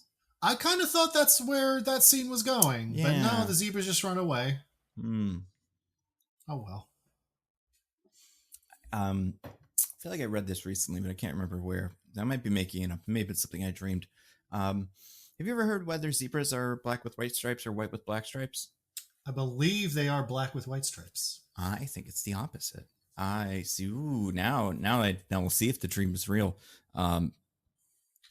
Zebras, black with white stripes. Okay, what does it say here? Most authorities describe them as black with white stripes. You're right. Interesting. Boom. Yeah, you know what? Now that I'm looking at them, they have the big black nose, so that kind of helps determine what maybe would be the. Well, but then some of them have white tummies. Yeah. Yeah, it is a boring animal for these guys to find. It really sucks for them. Again, it does seem cool to us, but then you just think about it like, why would they think it's crazy? What would be the what's the most interesting thing in a zoo? You can't do giraffe because let's say giraffe is out because they stole it for the other one. But like if you have to pick one animal that you could kind of guarantee will be at any zoo, what would it be most interesting for them to bump into and be like, whoa, those? That's not like a predator that would kill them. No, yeah, something that's just kind of fun. Like a bunch of meerkats or something. Maybe. Or I don't know, maybe like buffalo or something. They're not like not native, but they're not common anymore because on account of all the buffalo we killed. Yeah, exactly. How about flamingos? That'd be fun. Oh, that would. Like, also native to America, but still. That makes sense. Yeah. I don't think they're native to California. I don't think. Probably not. What about if they got some of those animals that are at zoos where you're like, that's just a cow? You know, it was just like, to be like, well, wait, now that I think about it, what animal do we have the most of in the United States? Is it chickens or something? Probably chickens or cows. It's got to be. I mean, I would imagine because of all the farming, if you're just looking at raw numbers. Yeah. Mm-hmm. So if everybody died at once and all the animals got free, would it be like mostly cows? Like maybe. Kind of. Yeah. I feel like. I was going to say, what if they found like Pablo Escobar's hippos? Yeah, that would be fun. And I mean, you heard about that, right? Oh no, I just assumed because hippos. Some zoos have hippos. Did he have hippos? Pablo Escobar kept hippos, and then after his like mansion was raided and seized and whatever, the hippos got free and are just like living in a part of Colombia now, and they're actually like a huge problem because hippos are really aggressive. Yeah. So they like are trying to get rid of them, but it's hard. Yeah, that's got to be tricky, especially because like. Yeah, other problems with Pablo Escobar's mansion that seem like they're higher priority problems, probably. Like the people inside shooting at you and stuff. You're like, all right, get the fuck, get the hippos, go. But then it's like, looking back, we probably should have gotten those hippos when we had the chance. It's like that scene in Shin Godzilla, where they almost shoot it, but then they don't. And it's like, bureaucracy. Should have shot it. I spun the wheel again, landed on one of mine. This one's just, they talk now. Remember when the people talk in this? That was pretty cool. Yeah, when May is like, I know words, and Raka drops his stuff like it's a comedy beat. Yeah, that was cute. And then I liked how before that the what was his name? God damn it. Noah was like, she spoke. And Rock is like, nah, probably not though, right? It's probably a mistake. You said she's more intelligent. I mean, yeah, like within reason. Yeah. Just hearing things. It's a weather balloon or swamp gas or something. Which, to be fair, if a monkey just started saying stuff to you, that would be someone else's reaction. Like, monkeys don't talk. I guess so, but if I had a guy who was like the prince of like, or not prince, but like a priest of a church that was like, there used to be monkeys and humans that lived in harmony. And then I told him, I was like, by the way, I just heard this human talk. They'd be like, oh my God. Like my church always said would happen. But I do think, if I recall his dialogue, it doesn't seem like he thought humans ever used to be intelligent. He seems to think they had a similar relationship to like humans and apes that we have now, where he's like, yes, they kept human habitats and cared for them as they rode free in the wilderness.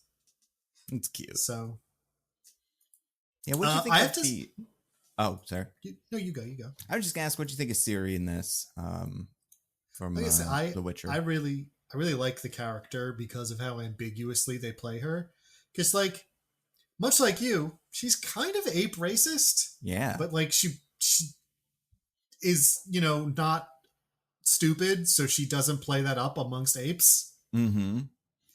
And I mean, she's got not a great reason for it. I mean, I guess she has a pretty good reason for being ape racist, and just the apes are running around with big laser baton things, killing all the zebras. So you gotta watch out for them.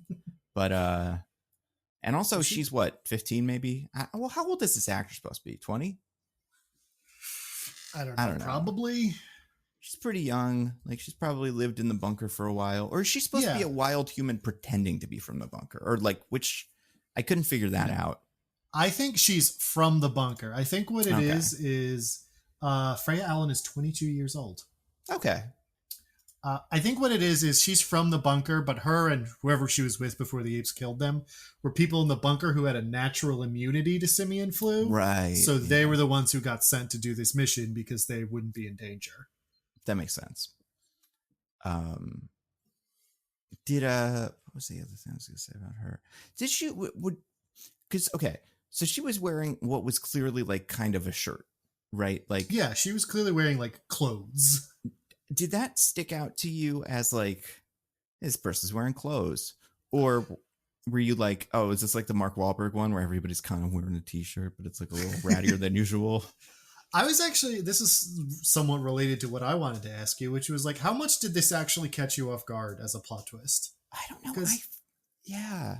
Because like she is wearing clothes, and in like retrospect, you're like, yeah, that was weird that she was wearing clothes. But also it's a movie, so a part of you was like, I don't know, she's the main character human, so she's got clothes. Yeah, honestly, for that reason, I feel like, not like don't make her wear clothes, but like make her wear, the kind of same rags and tatters as everybody else. I don't know if I cannot remember. I don't even think I've seen a trailer for this movie. Maybe I saw one. So I don't remember if this was in the trailer or not. No, her speaking was not in the trailer as far as I know. Okay. Although, so I had, from like trailer stuff I had seen, I had gotten the impression that it was part of the plot was about a human that could talk. But I thought it was going to be like Caesar in the first one. It's like, oh, one of the feral humans is learning to talk. Mm-hmm. And is like still, developing. Not that she is a fully like pre-simian flu intelligent human. Yeah. So that did kind of get me a little, where I was like, oh, I didn't realize that's what this was. Yeah, I guess this did surprise me too then. Honestly, yeah, it wasn't something I was even really thinking too much about. But looking back, I wouldn't have expected it. Although, it does help that I don't know this actor because I didn't watch Witcher. And like, I think if if the roles were switched and this was William H. Macy, I'd be like, well, you don't just hire him to, goof around back there. You just got some lines. But yeah, with her, I was like, I don't know, maybe she's just there to be there. And so yeah, I think it worked pretty well. Did you like the end bit? stuff with her, like the explanation of what's going on. Which part? Like when she gives the thing to the bunker people, or her last conversation with Noah? No, bunker people. Yeah, I like it as a sort of explanation for like what her whole deal was this whole time, because it's like reasonable, but also represents a credible, like, this could end up being bad in the future. Right. Yeah. And it kind of makes you like, I feel like by the time we get to that point in my head, I'm like, oh, is she the main character of these actually? Or something like, is that what they're about now? Because it didn't seem like she had a shot at like surviving, but now I'm like, oh, I think she's gonna be okay. I think she's got this because they got the files and all the stuff. Talk to people from Indiana or Illinois, somewhere in the United States. I don't know. Maybe she's going to be the Koba. Maybe she will keep going on Noah, and she'll keep coming back as like the old friend who's evil. Oh, that'd be great if she's the bad guy and like kills him or something. That'd be pretty cool. It should do that. What else was I gonna say about her? I don't remember. She was pretty good though. Yeah, no, I mean, I didn't love that Witcher show. I watched the first 2 seasons and then stopped. You said no more Henry Cavill. Give me a somehow worse actor. Just kidding. Not that Hemsworth. Not that Hemsworth. Perfect. That's the one. But I mean, she was fine in that show. But I think she impressed me here, where I was like, because it is like I said, the ambiguity of it is like a difficult performance. I feel like to exist in that space of like having just enough like charm and likability where you're never like totally well just fuck her, I guess, but also not so in that direction where it's like, well, I'm sure she has her reasons. You know what I mean? Yeah. If you got to be in one of these movies and you don't have to do makeup, would you want to be her or would you want to be an ape? Because it used to be makeup, and then it's like, well, no brainer. Obviously, you want to be the person. But now, no you don't way. I'm full Paul Giamatti, even when it was makeup. If my agents get me a non-ape part, I'll kill them. Would you want to be an orangutan? Would you want to be the fun, kindly orangutan friend or slave trader or whatever? But like, or would you just want to be like a random background grunt ape guy? I mean, if I get to pick whatever I want, I would love to be the kindly orangutan friend. If I'm being realistic, I'm probably a random chimp grunt somewhere. Yeah, I feel like I kind of want William H. Macy's role in these, but we'll get to why. But not just because that's because you're ape racist. Because of ape racist, obviously there's that. Although actually, he's not ape racist, so that's true. If anything, he's human racist. I guess not really. I don't know. He's a race traitor. Yeah, he's a bad guy. I think like it's weird. He's the only actor coming out of this where I'm going to remember he was in this movie, like fully remember it. I can think about that Kevin Durant was the other guy, or that, you know, someone else is probably here, but he's the one that I'm like, William H. Macy role. We all like that. Well, it helps that he A, has a very recognizable face that B, you actually see. Yeah. I was very surprised when I saw he was in this, in like the cast list. I was like, is he going to be the secret bad guy or something? Like, is he a big ape with an evil, mustache? What's going on with him? Maybe he's Dr. Zaius. Oh my God. Yeah. Oh, how have they not done that yet? Had some guy just like kind of off camera have like a doctor coat on with a big Z and then some other stuff that's like scratched off so you can't really see it, but it's like they hand him something and he's like, thank you. And then you're like, that's supposed to be Dr. Zaius. Well, I guess just none of these have had Ape Society at a point where they would have doctors. Oh, yeah. Oh, I just mean more of like a stupid cameo where like, and maybe this did happen, where someone's like, the name Zaius comes up in human society and it's like, everybody loves him, Dr. Zaius. And then, 50 years later, it's like, ooh, they still like that name. Speaking of Dr. Zaius and orangutans and stuff, let's talk about enslavement. This is one of yours on the wheel. Yeah, so this is, like I said, I think it's reasonable to describe what Proximus is doing as slavery. He's capturing other ape clans and forcing them to work for him and go through some period of indoctrination, it seems like. Mm-hmm. So, what do we think about Proximus? I like him. Yeah? You I think don't he had know. the right idea? I do. Yeah, I think I want him to open that door. I was like, it's gonna be good when he gets there. I like that he did this little. I like that. I guess compared to all the other villains, because I liked Koba obviously, but I like that he was like kind of tricking them into thinking he was God. I thought that was pretty cool, as like a tactic for winning this fight with these guys. Because yeah, it's just I don't know. It's an interesting angle, and I liked his outfit.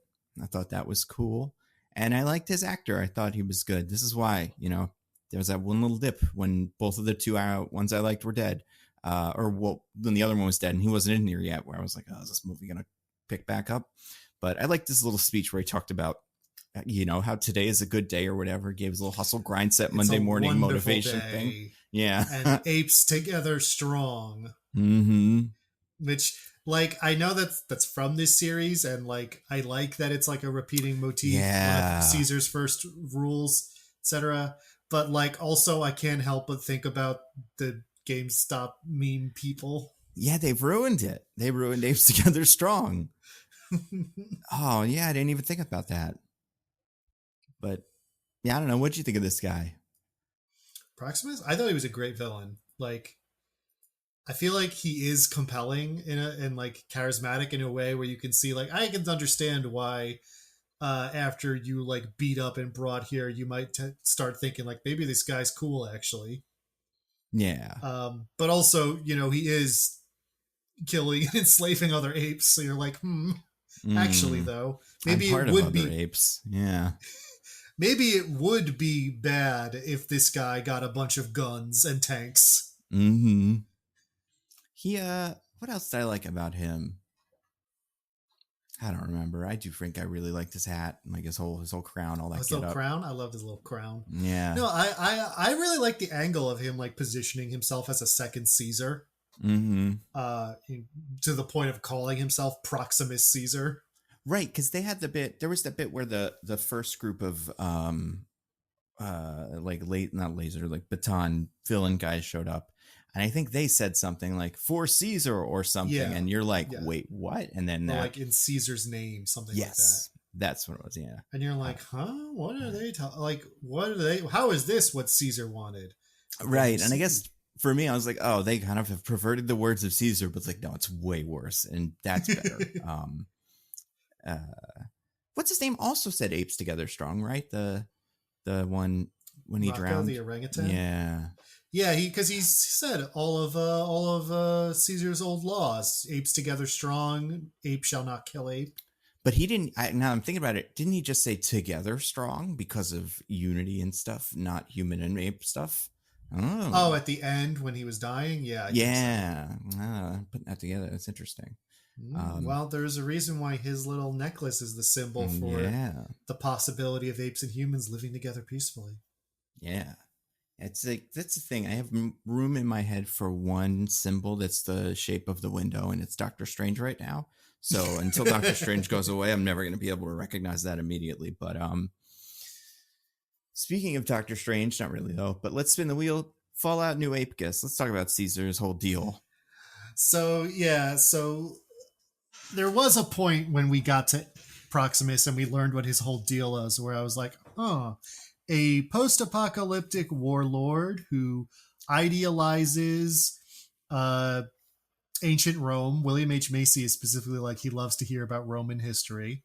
Because he's just one of those guys who thinks about it every 15 seconds on TikTok, Exactly. It's his favorite. Styles himself as a new Caesar, is trying to break into a bunker full of old pre-war technology. I'm seeing some parallels here. Yeah, I mean, they could cross over. Pretty cool. Which also, honestly, that might have helped me make some connections that I might not have otherwise, that made me like Proximus more, or like what they're doing with Proximus, because the whole like forcibly assimilating other like smaller tribes and people and like indoctrinating them into your culture by completely erasing theirs is a thing the Romans did. That's interesting. That's part of like what made them like a very successful like early society, but also made them really bad because they were enslaving people and committing cultural genocide. So that's not good. But also help them create a really stable society because they had this strong core culture that they militarily enforced, right? That supported all of their conquests and everything. So it was like interesting to see like them doing that, of like him consciously or not recreating that strategy and uniting all of the apes. But also showing a point of view of like, hey, if you're one of those people whose culture he's trying to erase, you're probably not a huge fan. Yeah, especially if you have like cool, like birds and stuff. That's the thing about the erasing the culture. Obviously, not good to erase culture, but also like at least let them keep their birds. It's pretty cool. No, then they'll remember the roots. There's no more evil clan. And actually, this even that is kind of like has a very specific New Vegas parallel where one of the like Caesar's Legion people you can talk to talks about how his old tribe before they were forced to join Caesar's Legion were like dog breeders who like raised dogs, and everyone had like their partner dog that they hunted with. And when Caesar's Legion like defeated them, they like killed all their dogs to be like, that's not who you are anymore. Now you're part of the Legion. Huh. Interesting.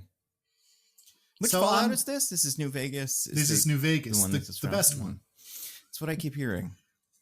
So I'm like, man, a part of me does kind of wonder, like, screenwriter, he played New Vegas? Oh, I bet. Seems like that's what he was doing during the time when he was between World. Well, wait, when did New Vegas come out? 2003, maybe? No. Oh, not that early, but right, a long time ago at this point. I want to say like 2000. Oh wow, I was way off. 2010.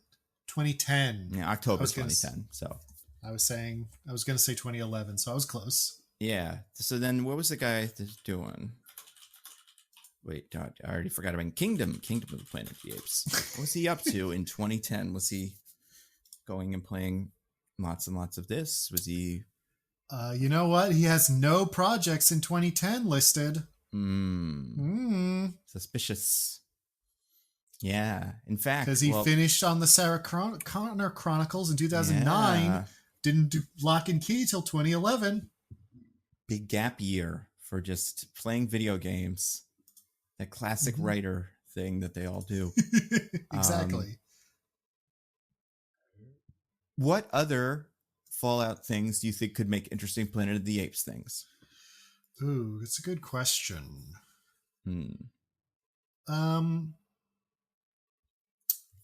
Well, I mean, you could have the formation of an ape republic in California, which would also be very Fallout. I would love it if there were, I mean, there wasn't a nuclear holocaust in this one, so it wouldn't make sense, but I would love it if there were weirdo mutants. Yeah, oh my god, like a mutant ape hybrid thing or something, or zebra ape hybrid. That would be pretty cool. A zape. Yeah. I mean, it feels like we're kind of leading in a Fallout direction now that we have a bunch of vaults full of human, of like unsimian fluid humans who might be starting to make it out into the world. That's true. I could see that being kind of interesting.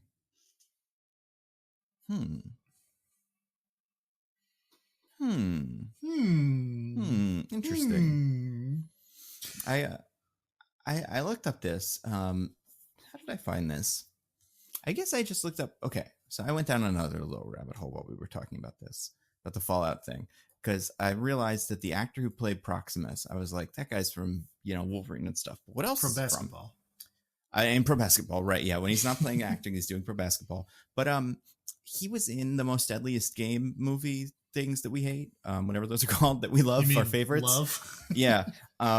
And he was in the newest one. I cannot remember what he was, except he must have been maybe like a Russian goon. No, I don't know. Episode 3 forward, it's like we were done with the Russians by then. But anyway, that's not what I was going to talk about. This actor, Kevin Durant, in an interview with Entertainment Weekly said, this is, I don't know how this comes up, but apparently the interviewers compared this character that he plays to Elon Musk. And he says, this is his quote, says, "That's awesome. I mean, even with the bonobo face, they compare me to Elon Musk. I get Elon Musk all the time, actually. It's very funny. People approach me with the look in their eye when they realize they are not meeting an actor they like. It's something bigger. But then it comes through even when it's an ape. It's fantastic." So this guy just looked like Elon Musk, and people recognize him and think he's Elon Musk. But then... So it sounds like... that is what it sounds like. But then later on in the interview, he says, "I did look at charismatic speakers. I watched life coach Tony Robbins quite a bit, Elon, Arnold Schwarzenegger doing his government speeches, just these humans who, without trying, you just have to watch them. They hold so much power and charisma."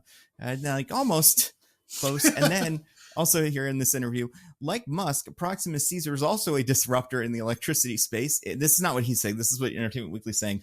"In an era when electrical power has fallen away from human society, Durant's character rediscovers it and uses it to assert dominance over his fellow apes." So I do think waiting this out in the vault while he kills them all by accident is going to work for the humans.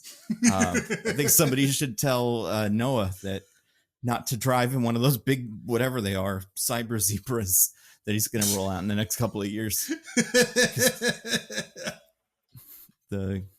Yeah, it's a great point. Yeah, I guess if he's supposed to be the Elon Musk of apes, then we don't have much to worry about. Yeah, I think we're going to be okay. But yeah, it's a he was going for Elon Musk with this character. Is that just what you say in interviews now when you're like, yeah, it's kind of an Elon Musk type? I don't know. I can't imagine why. I mean, listen, say whatever you want about Elon Musk. Like if you're one of his weirdo fanboys or whatever, in terms of like his genius or whatever you want to call it. I don't think charismatic speaker's ever been up there. Like we all watched him do Saturday Night Live together. We saw what it was, and it's just not, it's not everybody's skill set. That's fine. Ow, wow. Hold on. Actually, now I'm looking at pictures of this actor. He does kind of look like Elon Musk more than I thought he did. He just dyed his hair blonde recently, so a lot of his pictures had that, and it's like, well, that doesn't look like him. But with just like regular kind of plain old hair and no facial hair, if you convinced me that like Elon Musk was taking the Bane serum or something and like this is what you get, I'd buy it. Because yeah, I could totally see it. Man, could you imagine what it would feel like to be told all the time that you look exactly like Elon Musk? I would be really bummed because the people that would come up to me excited to see Elon Musk would either be my weird fans who, jump in front of bullets in the Simpsons meme, or people who hate Elon Musk and want to talk shit about Elon Musk to Elon Musk. And it's like, I don't want to see them either. Like I maybe agree with them, but we're not going to have fun. So the whole thing sucks. Yeah, you want to look, as is should be everybody's goal. Look as little like Elon Musk as possible, because you're not going to enjoy it if you do. Like I think this guy should start wearing because he was Blob. I don't know if they had him wear like a suit or anything, or they CGI'd it or what. Because there's a lot of scenes where it looked pretty fake, but I just start wearing that. People will be like, that's probably not Elon Musk. Never mind. I don't want to bother him. Or just wear a big shirt all the time that says, "I am not Elon Musk." Yeah, but wouldn't Elon Musk wear that shirt for fun? That's true. That would be answering a lot of questions already answered by your shirt. Yeah, you would wear maybe like a wedding ring or, like some sort of trans pride flag or something. Something that Elon Musk would never be caught dead in. Or just make sure that the first thing you say is something like intelligent and cogent. So people are like, well, that can't be him. Mm-hmm. Because, you really, if I'm this guy, I am doing as much work as possible to immediately signal to everyone around me that I'm not Elon Musk, which is what I'm sure the blonde hair was for. Or maybe he's angling for the Elon Musk biopic. Oh God, what an awful. Well, because you got two options. Either it's hilarious and then that's pretty good, but also then it's like, who cares? But also the other option is the one that he self-finances. That must be the great. Like I would die to be that. Just Elon Musk as written by Elon Musk in a movie where he did all the things that he says he did, and none of the stuff from the past or a lot of the stuff in the present happened. That would be great. The one where everyone he calls a pedophile really is a pedophile. Yeah. The one where like it starts and he's like a 15-year-old boy. What happened to your parents? They're dead. They've been dead for so long. And they didn't leave me any money that I've used to become famous. I've got an idea of my own PayPal. We'll call it PayPal. Yeah. Oh boy. This guy is pretty tall though. He's 6'6". I don't think, is Elon Musk tall? That's got to be Elon Musk is tall, but not like crazy tall. I think he's like 6 foot ish. Yeah, he's 6'2". Woof. He's a reasonable amount of tall. I don't know, freakish amounts of tall. Not like our listen, billionaires, every Jeff inch Bezos and Mark every Zuckerberg. inch over 6 feet is showing off. We can all agree on that. Exactly. But yeah, the other two billionaires that I just named, 5'7", normal people height. Good for them. It's actually below average. No, it's average. It's right on average. Think that it is. No, I think don't it think is. That's true. And maybe that's why they're trying to all spread their genetic seed. Is that's the thing where like some billionaires, I think Elon Musk wants to do this. Like, Elon Musk is all about that. Impregnating everybody. But if Zuckerberg were doing it, it'd be like, I just want to get the mean height down a little bit so that I am technically right under the wire. It's like, oh, a normal height man. Then you'd actually, if you're a Mark Zuckerberg, then you just want to find some really short people and start breeding them into the population. Change the Facebook algorithm to make them way more attractive, Yeah, just buy up all the dating sites and like just weight everyone towards shorter people. Yeah, that would be great. You know what? Yeah, I'm not a humongous fan of billionaires. I think they're mostly bad people. Yeah. You know what? But if one ever wanted to win me over, that's how. they would start encouraging shortness. Yeah. Genetically. Mm-hmm. Oh, man, well, Nando, you could be doing your part right now. I could be. And you know what? I'm encouraging it by being hilarious on the podcast. So people will be like, wow, I want to be just like him. And part of that probably has to do with his, relative average height as far as most people are concerned. Below average is right about average. Is a term that has a definition. I mean, you fit. It's not an insult. It's simply statistically true. When people are listening to this, maybe that won't be true. Maybe the average will have gone down for some reason we can't explain, Maybe everybody will be 5 feet tall and they'll be giants. That'll be the next The trend is movie. The opposite, in fact. People have gotten taller over time. Even with cell phones and stuff? No, come on. Well, I'm talking about a pretty large time scale on account of, people, get all the vitamins they need now and aren't starving to death half the time. That's true. But what about all the PFABs? When are they going to take over and make everybody short? They're putting on so many weird chemicals and stuff. Man, Elon's been telling me about it. Or some guy that looks like Elon Musk. You never know. Ooh. Although, if you're Kevin Durant, you could get away with a lot of stuff. Like you could just do crazy stuff. And then people be like, oh my God, Elon Musk just robbed that convenience store. That was me. How could you ever get this wrong? He hopped into his Ford, something, not Tesla, and drove away. It's like, of course, he wouldn't drive one of those death traps. Yeah, no one knows better than him how dangerous that would be. Yeah. Let's spin the wheel again. Land on, this is one of mine. William H. Macy, Don't Believe His Lies. We got to talk about William H. Macy. Has he ever been trustworthy in a movie?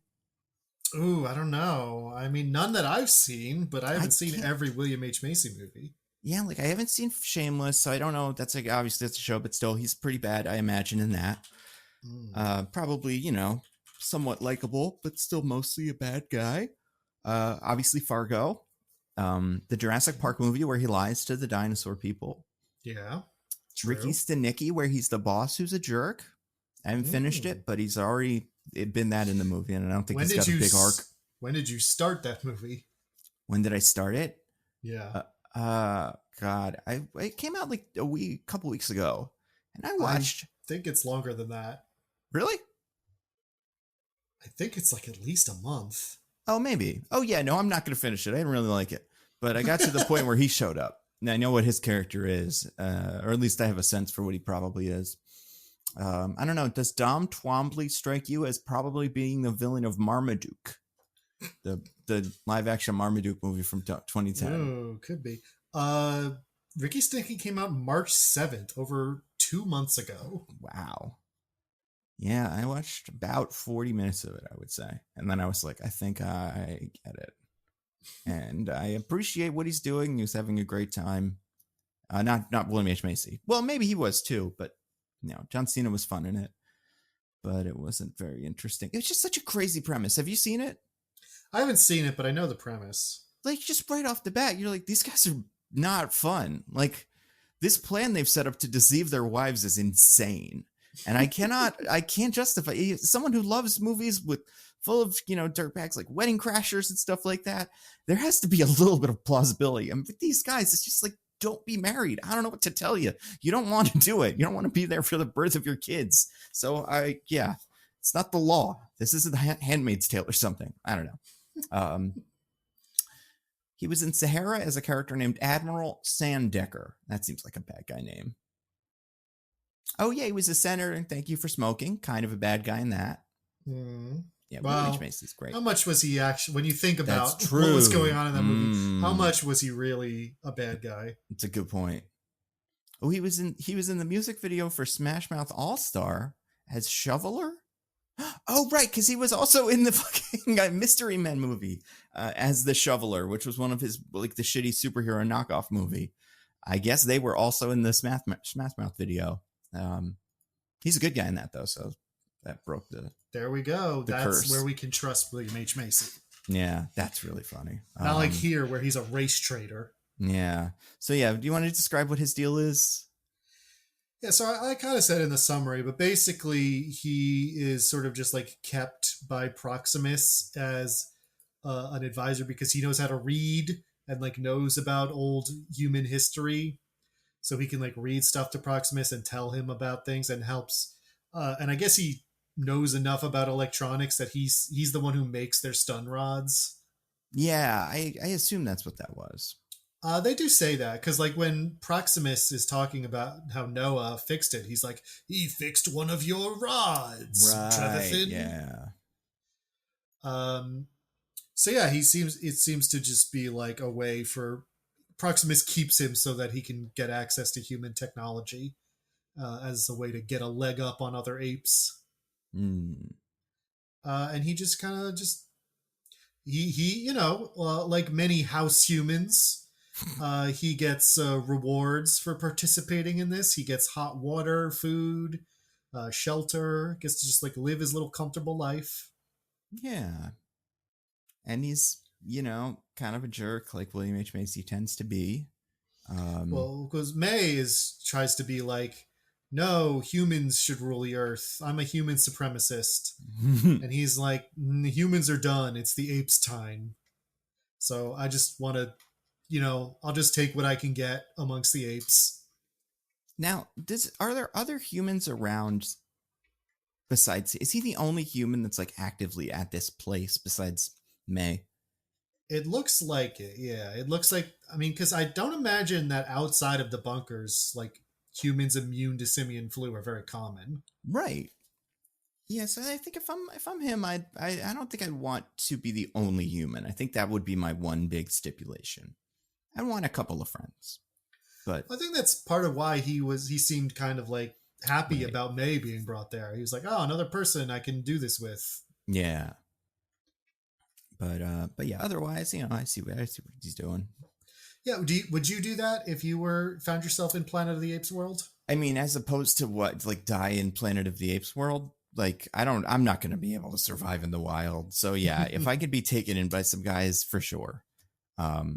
Especially if I'm like a, whatever 7th or 8th generation Planet of the Apes guy.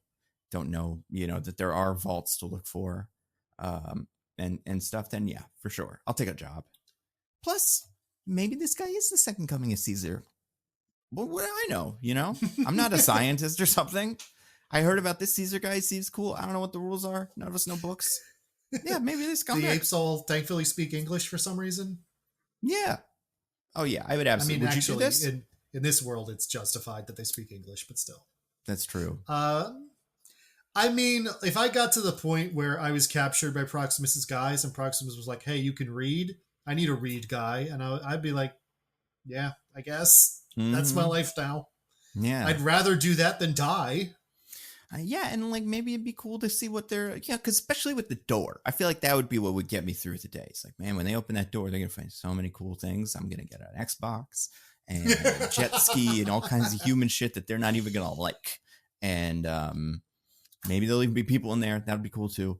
But definitely like an Xbox. And then, that's how they get you through like the week. I honestly think he's kind of, I mean, I don't know that he's coming at this from a sincere place. He kind of has a point where it's like, man, just the apes got this now. This is their world. Yeah, and also, I assume this is a pretty sick job. You can probably make up whatever you want, kind of, within reason. True. You're the reading guy. Say whatever. They don't know how to read. He doesn't seem to be asking him to teach anyone how to read. Be like, you could, oh my God, you could definitely. I mean, I feel like you'd have to be kind of clever with how much you try to pull on them immediately, where it's like, it says we should both be king. You can't do that. But you have to be like, yeah, it says I should get a big room, and that's part of Caesar's plan or something. And then, if you do that like year 2, you'll probably get it. Then, just hanging out with the apes, though. They smell. I don't know if I'd like that part of it. I mean, according to the apes, the humans smell, which is probably true for a person who's been surviving out in the wilderness for days, if not weeks. Probably smells real bad. Yeah, and I guess you'd become nose blind to yourself. And then eventually, you would just kind of let the rest of it go. Yeah, I think overall, William H. Macy's got the right idea. You could teach the apes to shower. Yeah, that's true. Plenty of water. Like he says that they have hot water. Yeah. Like he offers May, she tells her that she can go like that's right. clean up. So it is a thing that they have. There's no reason not to do this. I mean, there's the reasons of, that there's society and stuff, but if there's no more humans, as far as besides a couple of them running around in the woods, this is absolutely a solid deal. Like, yeah, he's the hero of this movie. It's a shame he gets choked to death because he probably would have liked what was coming, but maybe not. I don't know. I guess he wouldn't have liked it because then he would have just been some guy instead of the wonderful ape science man that they all need to rely on. Plus, if everyone feels as strongly about apes as May does, they probably would have killed him. Yeah, that's true. You don't think you'd be able to be like, listen, I know where all the shit is. Don't kill me. You need me. I'm so useful for both sides. That's true. I think you can make a case for it. You could maybe weasel your way through. Absolutely. If anybody could, William H. Macy character. Well, actually, I don't know. His characters frequently get caught halfway through the weaseling, so maybe not. But I could. Speaking of that, I spun the wheel again. One of yours, the power of friendship in this gun I found. How about the ending? Yeah, so I mean, they foreshadow it pretty heavily that she took one of the guns because she like looks significantly over at the gun case and is like, But it was still like a big moment when she shoots that ape. Yeah. And also, like, I do want to talk a little bit about that last meeting between them. When we have that little shot of her with her holding the gun behind her back. Because I genuinely feel like that is like such a good addition to that scene and like really changes it in a way that is like fascinating. Yeah, that was interesting. Did you think there was a shot she was going to kill him? I didn't think she would succeed if she tried, but I wasn't sure if she would try or not. Yeah. Which I feel like that's part of the, like, there's a really ambiguousness to that scene. Because it's like, is she just holding it just in case because she's scared? Did she plan to kill him and decides not to?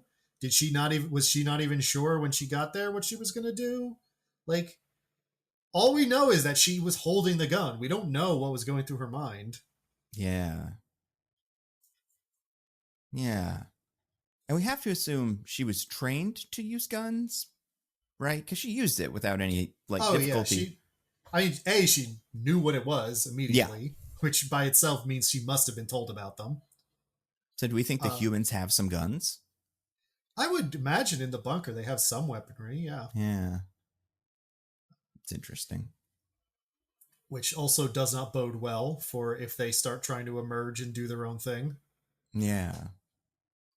But I'm just kind of, now I'm into it. I don't want the humans to win and like take over everything. But like humans, the underdog, seeing if we can maybe make it out of this okay. That's so interesting. Because we have so many advantages, except for that there's like 10 people and there's simian flu and stuff.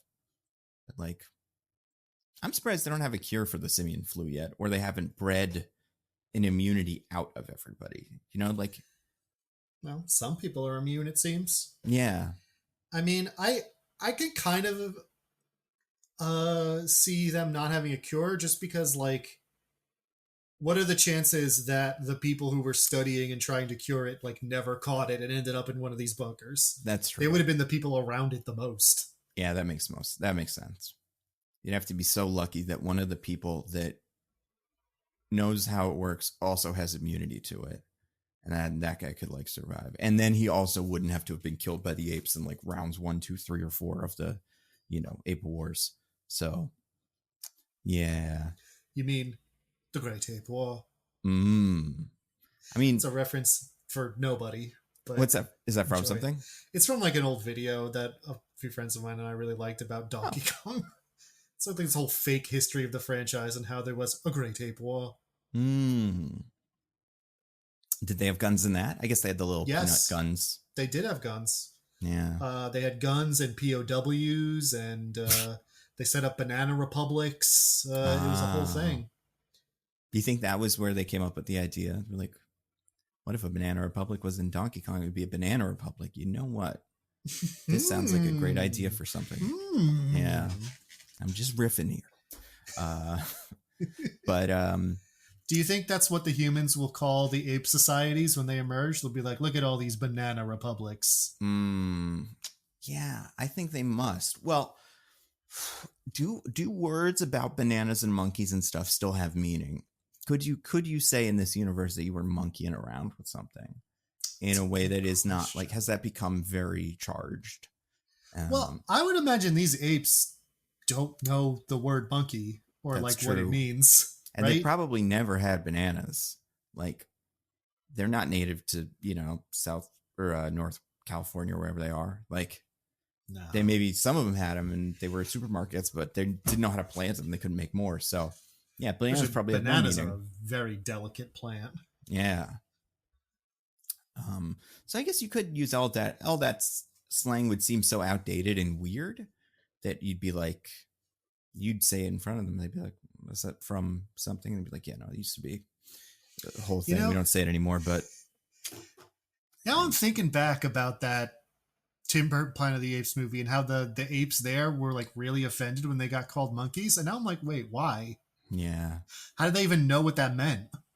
Well, the humans there did talk, but how would the humans know what monkeys are? Well, because what's his name wasn't like the explanation of what had happened there, that like there had only been maybe like 100 years of development between like when the ship crash landed and then when the monkeys took over. Oh, it was more than 100 years. It was a long time. Was it Tim Roth's dad, Charlton Heston, like an original monkey, or was he also? No, he was just a descendant of Shimu, the original ape. Right. So then, yeah, I don't know. There's no good reason. Maybe they just heard him say it and we're like, that sounds like it's a slur or something for us. Like he just said it in a way where you're like, that can't be a nice word. That's not a good word. And they were right. So that's the trouble with Mark Wahlberg in movies like this. You're like, do all the characters just automatically think he's saying a slur, or is that a movie thing? It's the Boston accent leading the characters to think that. That's what I think, but it's like, that's just my reaction to him. Speaking of Boston, not really. Speaking of the movie, let's talk about Noah and floods. He did a flood. Well, he survived a flood and led his people through a flood. That's true. He didn't do it. He like kind of he helped plan it. He helped plan it, but he didn't want it to happen to everybody. He just wanted to destroy the bunker. That's right. But then he gathers everybody up and leads them so that they survive the flood, and then afterwards they get to rebuild their civilization. And he gets 2 of every animals, 2 Mm-hmm. hawks, 2 monkeys, and then he's going to repopulate. They're all good. Yep. More than 2 Everything's monkeys, gonna but be okay. and they've got maybe like 10 hawks. It's pretty good. Yeah, they got plenty of eagles. There's a bunch of eagles that attack Proximus in that last scene. Yeah. What'd you think of that? That whole like scene of them fighting and then Proximus getting fucked up by eagles. Mm-hmm. I thought it was cool. These apes should stop challenging other apes to big fights on precipices, because I'm pretty sure that's how Koba dies too. Yes, it is. And I get it, it's dramatic, but yeah.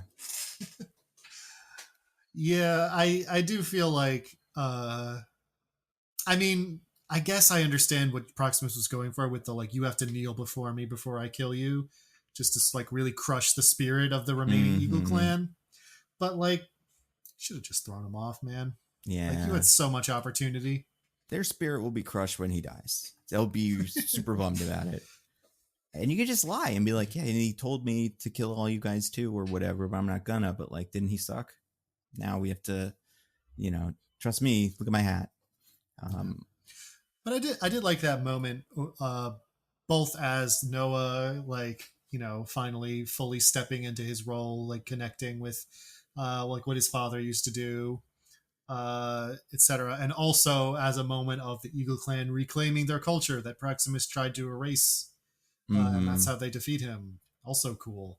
I don't know. It was a well. The whole movie, I think, is just like very well put together in that way, where it's like things mean things, and you look at them and be like, I see what all the ideas that went into this are. Yeah. And that doesn't, I mean, listen, is that a crazy thing to be happening in a movie? No. Have I gotten so used to big blockbusters not doing it that I'm really impressed when they do? Yes. Mm-hmm. And it really helps. I think the Fallout thing really helps put a lot of this in perspective early. For me, I was coming up with a lot of the same things you're saying, but it took me way longer. I was like, oh, right. Yeah, because he's doing an ancient Rome or something. Yeah, is this 2024? Is this the best movie of the year so far in your mind? It'd have to be Dune. And like all the other movies you like. But like as far as like movies we do on the podcast. First not movies like we the do TV on the one and podcast. Not including the indie movies none of them movies I've seen. And Ricky Stenicki, no Ricky Stenicki either. No Ricky Stenicki, because we haven't done it. Is this my favorite this year? It's definitely up there. Yeah, like you liked Godzilla. I like Godzilla X Kong because it's dumb. Mm-hmm. You liked Argyle. You thought that was pretty smart. Of the people here who said they kind of liked Argyle, it was not me. Oh, you were the one who liked Unfrosted. That's right. You thought it was clever. Right. Yeah. That movie we definitely did. I mean, Madam Web was a classic. Yeah, we had some real fucking stinkers this year. Ghostbusters. The only real contender here would be Dune 2. Yeah. Honestly, like some of these movies are making Night Swim look like not such a bad time. Like I didn't hate that. I feel like there was another one earlier in the year that we did. Oh, I guess there was Kung Fu Panda, which also just kind of came and went. That one was fine. Yeah, and we didn't do Abigail. I've heard interesting things about Abigail. Yeah, it's fun. Yeah, I think if the weeks had lined up a little differently and we weren't all cowards, we probably would have done that. But we are. So we are huge cowards. Not a whole lot of options. Yeah. Yeah, besides the Rebel Moons, which are those that they are, Kung Fu Panda, Dune, Madam Web, Argyle, Jesus Christ. The Beekeeper, that one was okay. It was okay. Yeah, but yeah, it's been a pretty rough year. I would say I would agree. I think this is probably my favorite movie of the year. I don't know if I liked it more than Dune. They're pretty close. It's hard because this is like one movie and Dune's a part two. I'd have to think about it or maybe watch them close together. Yeah. To be which one of these do I like more? We really have done a lot of ape movies though, because we did do Congo this year also. Well, we did it because it was an ape movie. Yeah, but we've done so many ape movies. That should be just kind of our new thing this year. When we ever have some spare time, we do Mighty Joe Young or one of live action Tarzans. Just extend April all year. Yeah. What I don't know, movies about monkeys. And I want like live action monkeys so we can look at them and go, that one looks stupid. I do think George of the Jungle had one that was like a human guy when a little like drank tea and stuff. Yeah. So that his butler is a gorilla. So you definitely need to get that one. A movie called Monkey Trouble. Do you remember this? Oh my God, I kind of remember this. This is from 1994, so a very long time ago. And just about a 9-year-old girl who's allergic to animals and finds a monkey and then has a lot of trouble with the skateboard. Her and the monkey both have little backwards caps. It's great. Oh, yeah. We can watch Bedtime for Bonzo, the Ronald Reagan movie. I've never seen that. I feel like we should, like, people should see that in America. You know, that feels like that should be an important historical thing. That should be taught in classes. Yeah. Because, like, it's one of the more influential presidents of this last 100 years was in a movie that everybody at the time saw. Was in many movies. That's true, yeah. And that was like, and I've never seen any of them. Yeah, I feel like there's another one. Oh yeah, we could do, it's not a live action monkey, but we could do Monkey Bone. Yeah. The Brendan Fraser movie. That is a weird one. We could do Dunstan Checks In. Have you ever seen that? Yeah, I know, but like, it looks awesome. I'm only looking at the poster and it's just the weirdest little thing. Oh, that wasn't a no, believe me. Yeah, I think this probably will show up sometime in Monkey 24 or whatever we're calling this year. Was Pee-wee in this too? Pee-wee was in it. Oh man, yeah, this is definitely. So is Jason Alexander and Faye Dunaway? I mean, I'm kind of assuming Jason Alexander's like the main guy who's trying to get Dunstan or something. Get him to check in. He's in all the pictures. It's him with the monkey doing like press, kissing it on the lips.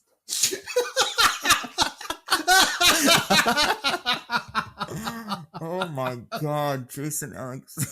What the fuck is going on? This is great. Listen, those post Seinfeld years were hard. I mean, I don't think this even was post Seinfeld, but still. Or were they wonderful? Was this when Jason Alexander got to live the life he always wanted to? Could be. I can't believe, and like I've seen him in some stuff, but this is a whole nother level. What was I gonna say? Yeah, that's pretty much the wheel. At the end, we find out they have a bunch of people in a bunker or something like in Fallout. Yeah, it's not that important. And maybe if there's another one, it'll be about them coming out of that bunker. Yeah. And causing trouble for all them apes. That'll be interesting. Is there what was I going to say?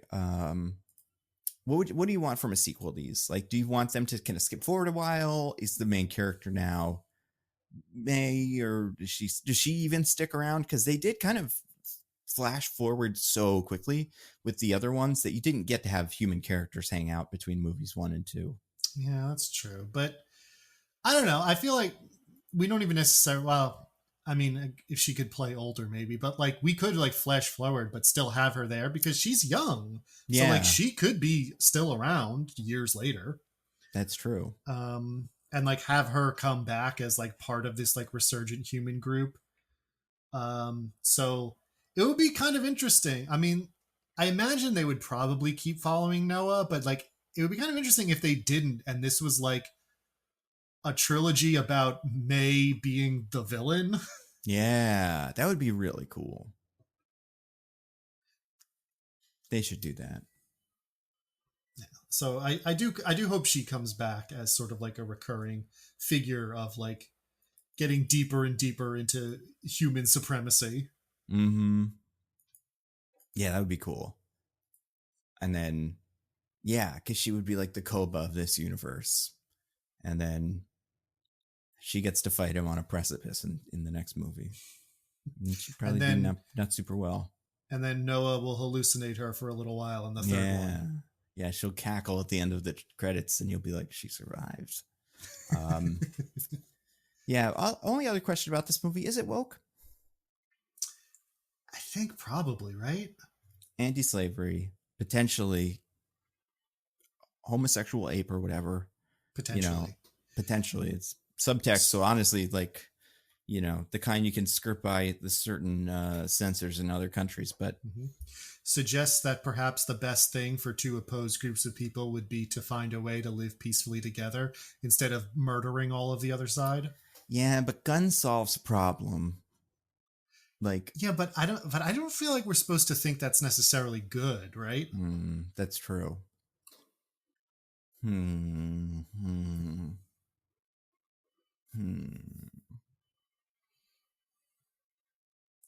Yeah, it's pretty woke. Yeah, I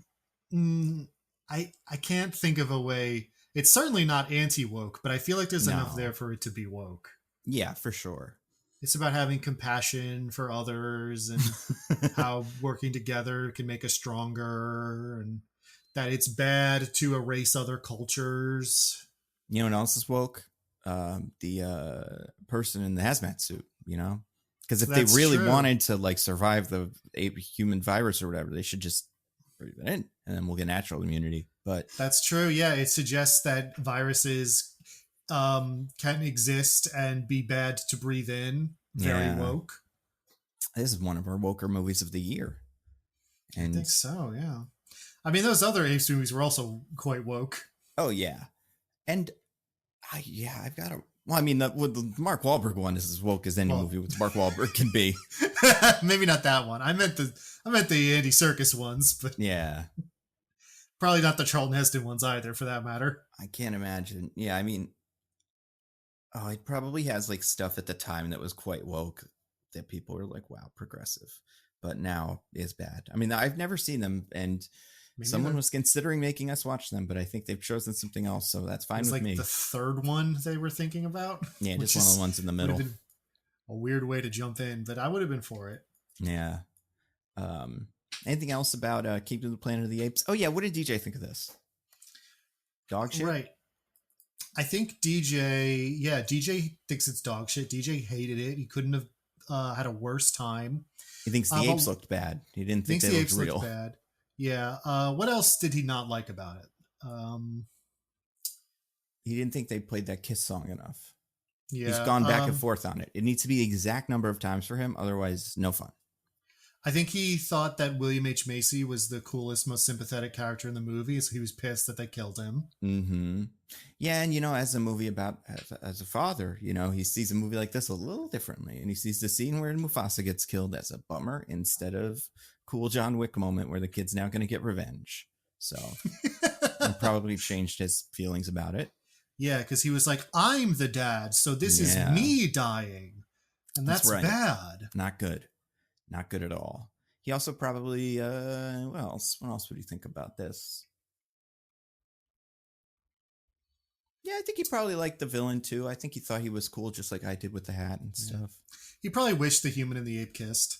Yeah, that would be fun. You know what? But did you think that was ever going to happen in this? No, that would never cross my mind. There was like 1 second where she started talking about his ape girlfriend or whatever. Do you remember that? What I'm talking about? Yeah, and I was setting up the explosives. Yes. And I was like, oh, is this going to be like the beginning of a love triangle between these three or something? But it wasn't that. But yeah, there was a second where I was like, oh, that'd be pretty sick. Sick in which definition? In the making a horse/zebra hybrid definition. The best way. Making a heap. A heap, yeah. A humape.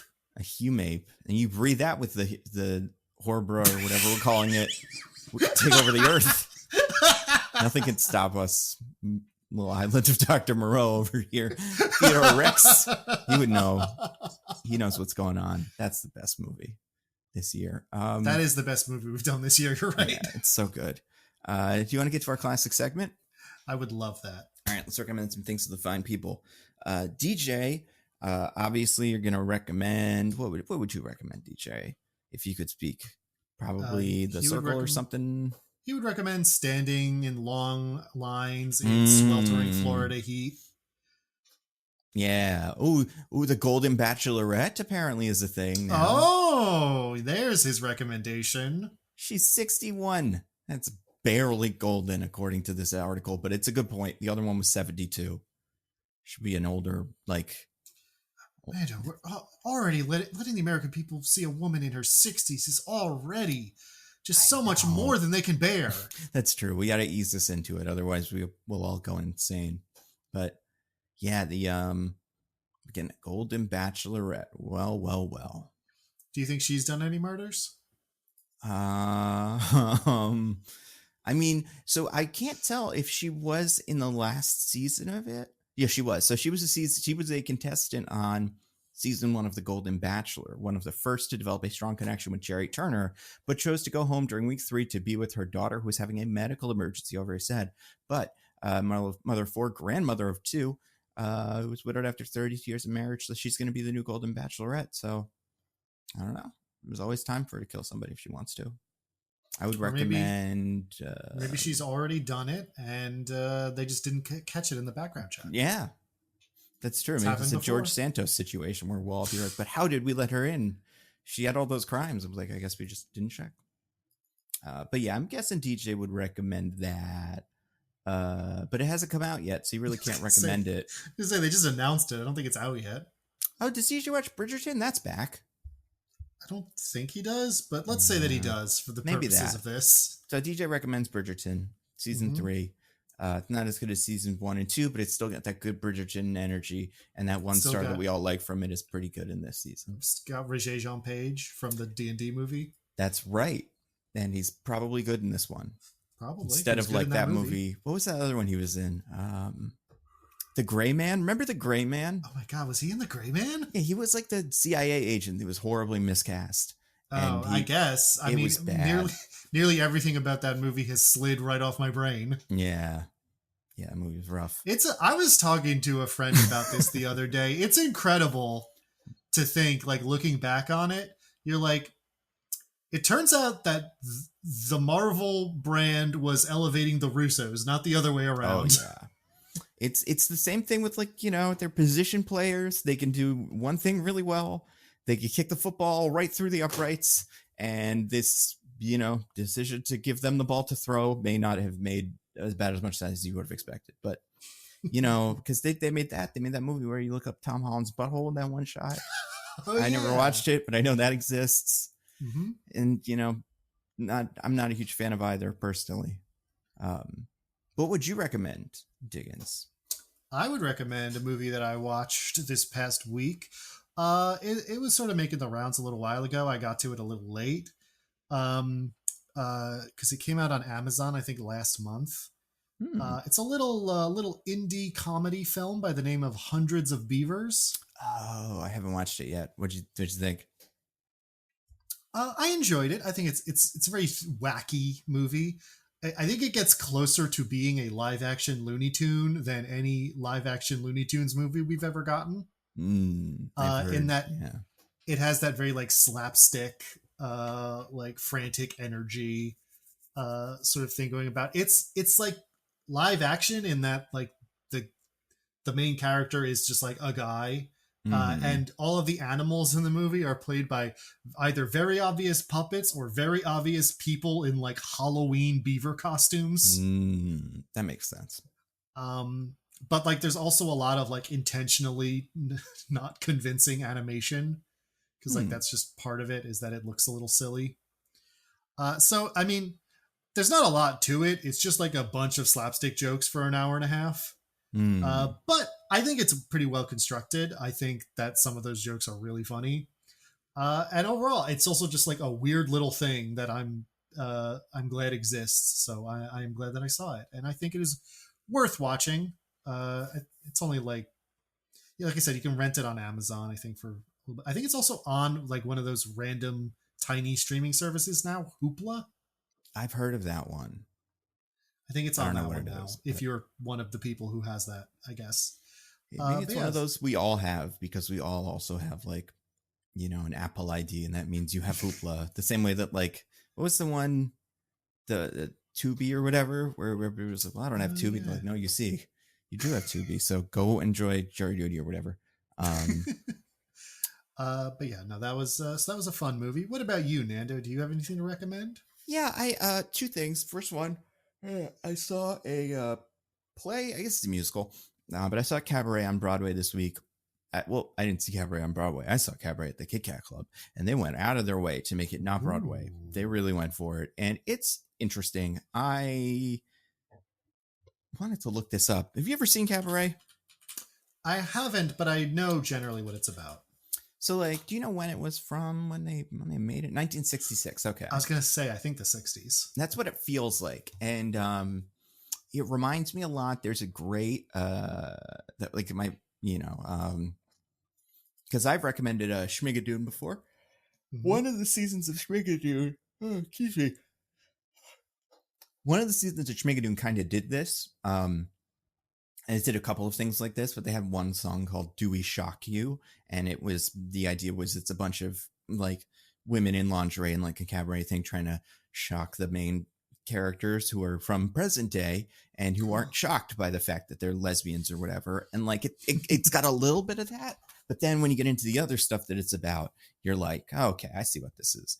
I don't know how much it's interesting. Like, is Cabaret relevant?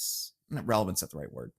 Does it have the same sting and like, kind of punch? Because I do feel like it probably was pretty shocking and countercultural in a lot of ways that like I feel like now it's like I guess like it's like you could see stuff doing that in other stuff. I don't know, just it's interesting. I mean, it is important to note, I think, that like when this was made, the Nazis had been around like 20 years ago. Yeah, that too. Like it wasn't that long ago. Oh yeah, I'm not even talking about the Nazi parts of it. I'm just talking about the whole like, this person's like a cross-dressing person at our Cabaret review. Isn't this worth the whole song? Like, yeah, I'm sure that was much more like daring and provocative back in the 60s. Yeah, and that's the part that I think is interesting now and has aged in a way that's like not bad necessarily, but it's just like it's just the context different. Yeah, if it makes watching it seem interesting, and I'm curious if someone that watched it, but when it came out, would get the same effect. I don't have any strong feelings about what's his name, about a fucking the little Eddie Redmayne. I think he's fine, but at one point spoiler alert for Cabaret, because his character is kind of the magic, ringmaster guy. At one point he does. There's a suitcase that a character puts on stage, and then he walks out of the suitcase, much like in the Fantastic Beasts and Grindelwald and stuff. So I was gonna say, how does this compare to his performance as the Fantastic Beastman? About the same. I don't know. I think he's okay. I don't think he's bad. I think he's good, and I'm sure it's very hard. But like part of me, I've never seen the version of this with Alan Cumming, but I could see how someone like Alan Cumming could really turn that role into something a little bigger. But for like a star on Broadway, it did a pretty good job. But the thing I want to recommend, because that I would say I'll give it like a timid rec. It's expensive. I enjoyed it, but it's not like, oh God, gotta go rush out and see it. I watched a comedy special this week that maybe an hour and a half long. I was in tears the entire time. It was one of the funniest things I've ever seen. I remember you talking about this. Like X-Men this week was the last one, so I watched it like 3 a.m. like when those come out. And I should not have, because it was great to do. But I watched it at this thing, I started at maybe 1 o'clock. So like I was fully in tears at like 2:30 right before X-Men started, and then I recorded a video after that. So I was very clear in the video that'll come out soon that I am crying because of the comedy special, not because of the X-Men stuff. But it's not because I care so much about my friends Wolverine and Cyclops. Yeah, and as much as I love them, I think they're great. This thing is like just so good. And I said an hour and a half. It's an hour long, barely an hour. But it's by, I don't know what you would call him. I guess he's a comedian, but I wouldn't say it, like he's not known for stand-up specials, but it's by Connor O'Malley, who I would say is like a kind of performance sketch comedian, the same way that Tim Robinson is. And obviously he's in some of Tim Robinson's sketches. So that's what, a lot of people might recognize him from. He's at Palm Springs. That he also just does a lot of crazy videos on YouTube as this like insane unhinged character that doesn't like, there's very few things like it, I feel like. But he did a stand-up comedy special called Stand Up Solutions that is on YouTube, and the whole special is a pitch, including like a slideshow and like stuff for a stand-up comedy robot that uses AI and 5G to tell the best stand-up comedy. And it is the funniest thing I've ever seen. Like every line was, I just loved it. And I think, if I'd give it to someone and say like, watch this for maybe 5 minutes. And if you hate it, you're not going to like it. But like, it's got everything I could want, including at one point they reveal that one of the things they used to train the robot was Real Time with Bill Maher. And like, becomes kind of a take on that. Yeah, it's so funny. And Connor O'Malley's a genius or whatever. He's one of those guys where you're like, he's doing his thing and he's doing amazing at it. And I can't even imagine where he comes up with some of this stuff. He was in I Saw the TV Glow, according to this Wikipedia page. Oh, he was in, what was the other one he was in last year? Bodies, right? Shows up like the very end of that. That was 2 years ago, but that was also a movie I really liked. Yeah, it was a fun one. He's great. And he seems like, my bet, based on him showing up and stuff, is like, he's probably cool. And while he is not, like, while Hollywood wouldn't be like, hey, we want you to be the star in Palm Springs, everybody's always like, but let's see if we can get Connor O'Malley to come in and be in it for a little bit. And then he's pretty funny in it. I've never watched Joe Pera Talks with You, but I'm going to have to start because that's the other thing that he's kind of known for. And he did write for Seth Meyers for a while, which is why that's the one funny one. But I think that it's like married to A.D. Bryant, apparently. Yep. Yeah, and people would recognize him from like I Think You Should Leave. He's the guy that's selling the music recording, scamming old men. He's in that sketch. And then he's also in the sketch where the guy puts on the hat to frighten the dog, and the dog thinks that he's the Blues Brothers, like it's his dog. So he's in, you've seen him in the background of stuff. But and he was in Detroiters. It was great. But yeah, I love it. I would say, watch the special. It's on YouTube.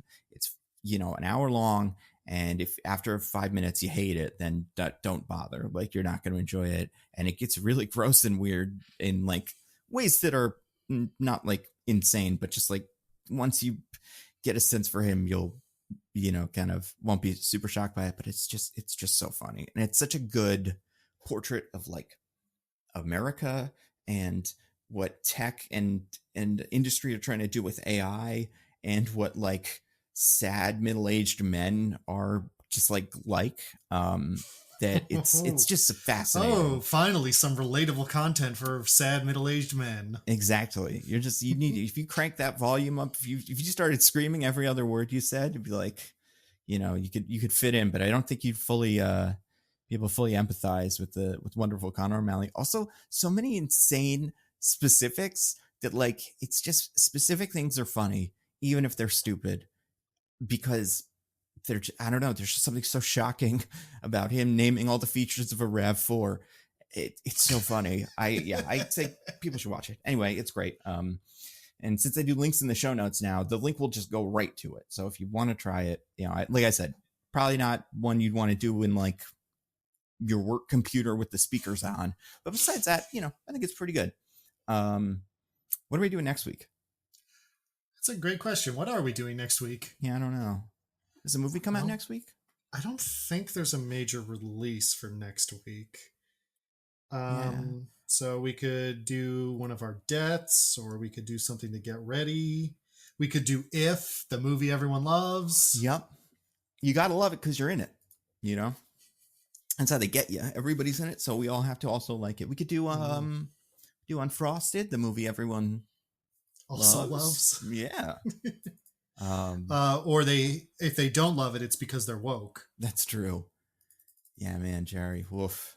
Did you see, by the way, speaking of Bill Maher, did you see Bill Maher and Bill Burr this week?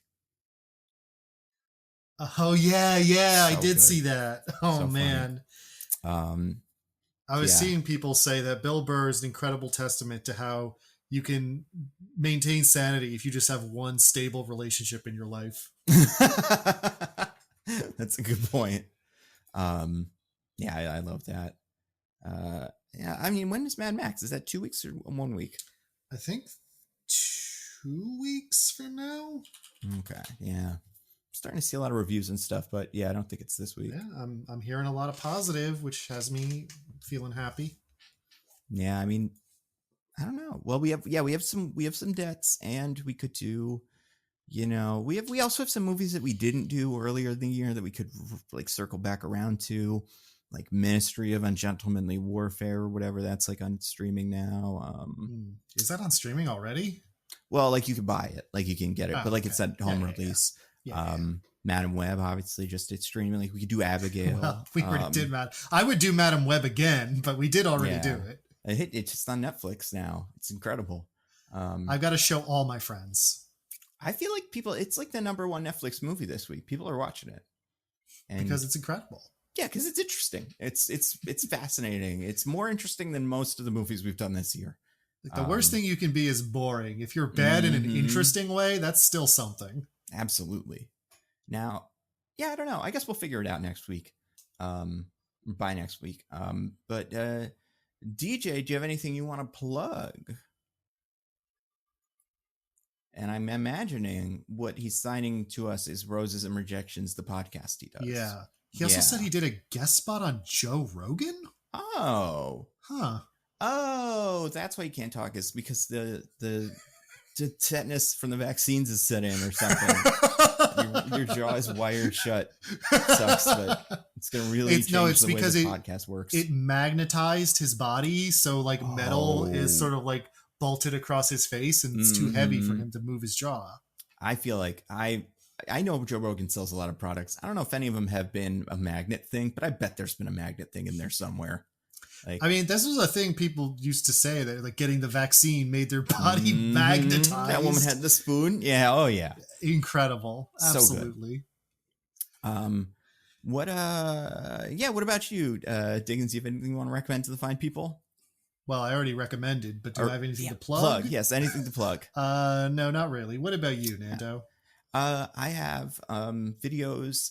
I put out a couple of videos, so I'll have my X-Men like 97 wrap-up video out next week, or not next week, but before the next one of these comes out, like probably tonight. So that's good, and I like that show a lot, and it's been fun to talk about. I think I've got a couple of like the Marvel Snap character videos. Got one on Sage, got one on Namora. That one's actually pretty interesting because that character. I'm going to spoil the Namora one a little bit. And Exiles is a comic exclusive sneak peek, listeners. The only way you can know this is if you've ever read the comic book that she's in or her Wikipedia page. But she's in like maybe 15 comics. It's pretty easy to get the whole scope of her. She shows up in this team that's basically like Doctor Who of the Marvel universe, where they go to different universes and fuck around. And she's Namora, which is traditionally Blink, right? Yes, that's right. Yeah, the Exiles. So she's traditionally Namora is Namor's cousin, but this Namora is just Namor, but a girl and blue, like Namora traditionally is. So she goes to Earth and meets the heroes of Earth because she had killed them all in her reality because they were anti-mutants, like racists, and she liked the mutants. But what do you think? I'm going to give you one guess. What's the first thing Namora does when she goes and meets our human characters of Earth? From the 616 universe that exists usually in comics. She tries to have sex with somebody's husband. Yes, maybe one take Mr. Fantastic. Yeah, she tries to fuck Mr. Fantastic. It's like a genetic thing. You can take the boy out of the Namor, but you can't take the Namor out of the boy. It's so funny because this is a world where Namor also already existed because this is the base universe. So like Sue is immediately like, don't you fucking talk to her. Don't look at her. Read. I know what this is. It's great. Other than that, she's kind of interesting. I don't know. She's mostly just like kind of a big, strong, tough woman, like kind of like a, how would you call her? Kind of like a big Barda type. I don't know what the archetype for that is, but she's good. And then she dies. So I'll have a video on her. Also, two other things that I should actually plug. One is I'm going to be on the Movie Struck podcast next week. I think it comes out next week. It's within a couple of like episodes. It might be out I think it'll be out before the next podcast comes out. And it's where I talk about Old, and that it's great. I think it's really funny. I can't wait to And the beach that makes you? The beach that makes you old, the rocks that make you old, the whole thing. Because it's, it's complicated and there's lots of fun explanations that M. Night came up with for no reason. So we get into all of those. And then I also am doing a charity live stream coming up in the next 2 weeks, I think. Ooh. I'm 90% sure. I have to check the dates, but this is one You're of those. watching Theodore Rex again? Yeah, right. This is one of those things where it's like, just check my Twitter account and you'll know exactly when it is. But basically, it's a bunch of comic YouTubers. Sorry, I opened up Twitter to find a DM so I could guarantee the date on this thing, and instead I found a picture. It's RFK Jr. and it's a contest that he put out. It's just win a day of falconry with RFK Jr. and it's RFK holding a falcon. And the person that posted it was like, "This sounds like a Tim and Eric sketch." It really does. It really what? Does. I've never wanted anything more. Yeah. Just the whole day. You're doing it wrong. It's not how the falcon's supposed to go, RFK Jr. So what was up with that worm? Yeah. It got from the falcon. That's why he's got to keep the falcons away at all times, or around him all times. If they see a worm, they eat it. So no worms are sneaking in during night. There we go. Yeah, that would times do when it. he's looking in the direction opposite the worms. But anyway, what we're going to do is a bunch of comic YouTubers, like people that do YouTubes about comic books, and stuff like that. So people that, if like you're in that space, you probably recognize a bunch of the names. Organized by Comic Drake. We're all going to play. I don't exactly know how this is going to work, but like a couple of games of Fortnite. I've never played Fortnite before. I don't know what it is. Like, I know what it is, but like, I don't know. I might be bad at it. I might be amazing at it. And it's just for charity. Apex Legends, right? That's similar. Yeah, and I played a little bit of that stupid Marvel one that's new, that is like Overwatch, but for some reason over the shoulder, like this third person. That's the thing that I think is going to really screw me over with Fortnite. It's just the third person view. I'm not used to that, because that's not what a precision shooter should be. But yeah, so we're going to do that. I'm playing with because we're on teams of 2. So my team member is another YouTuber named Matt. So it's like a bunch of T's at the end of his name. But yeah, he's cool. He makes videos about comic book stuff as well. More kind of paired up because of your names. I don't know. I think we're all I think we have similar vibes, has been what I've been told. But I can't help but think that vibe doesn't come from our names. Like if you're Matt, you just become a similar person. That's why me and Matthew Broderick and Matthew LeBlanc are all pretty similar, Right. And that's why I'm exactly like Chris Evans, Chris Hemsworth, and Chris Pratt. And Chris Pine. Don't forget Chris Pine. Yes. He's the best one, according to Splinter, in that Teenage Mutant Ninja Turtles movie. That's true. He does say that. Yeah. But yeah, so all those things, I don't know. What I always say is just go to Twitter or whatever, find my page there, and then you'll find out what my dates for those things are. But I think that's on the 25th. I'm like 50% sure. And that is it. Besides that, other videos will be out. You know what? I probably will have a video out soon that's my what the MCU can learn from X-Men 97, because I do think there's some things that they do differently. There are things that haven't really happened in the Marvel Cinematic Universe that probably should. Besides whatever lesson they will learn, which is do X-Men 97 more or something. But like there are Catholicism. Oh my God. Now that's a lesson. I don't know if you saw, well, it's pretty good. It got more Catholic than it even was before. So yeah, all that stuff will be there next week. Maybe we'll be doing a movie. Who knows? Probably not Unfrosted, but maybe. All things are inherently unknowable. That's right. Through Christ and through, the Pop-Tarts guys, or Snap, Crackle, and Pop. Yeah.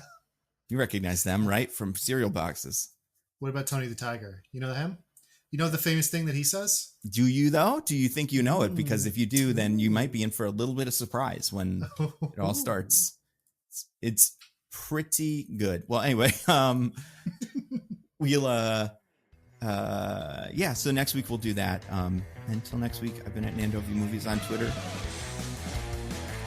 I'm at This Is an Odd Name. Goodbye, everybody. Goodbye. Bye.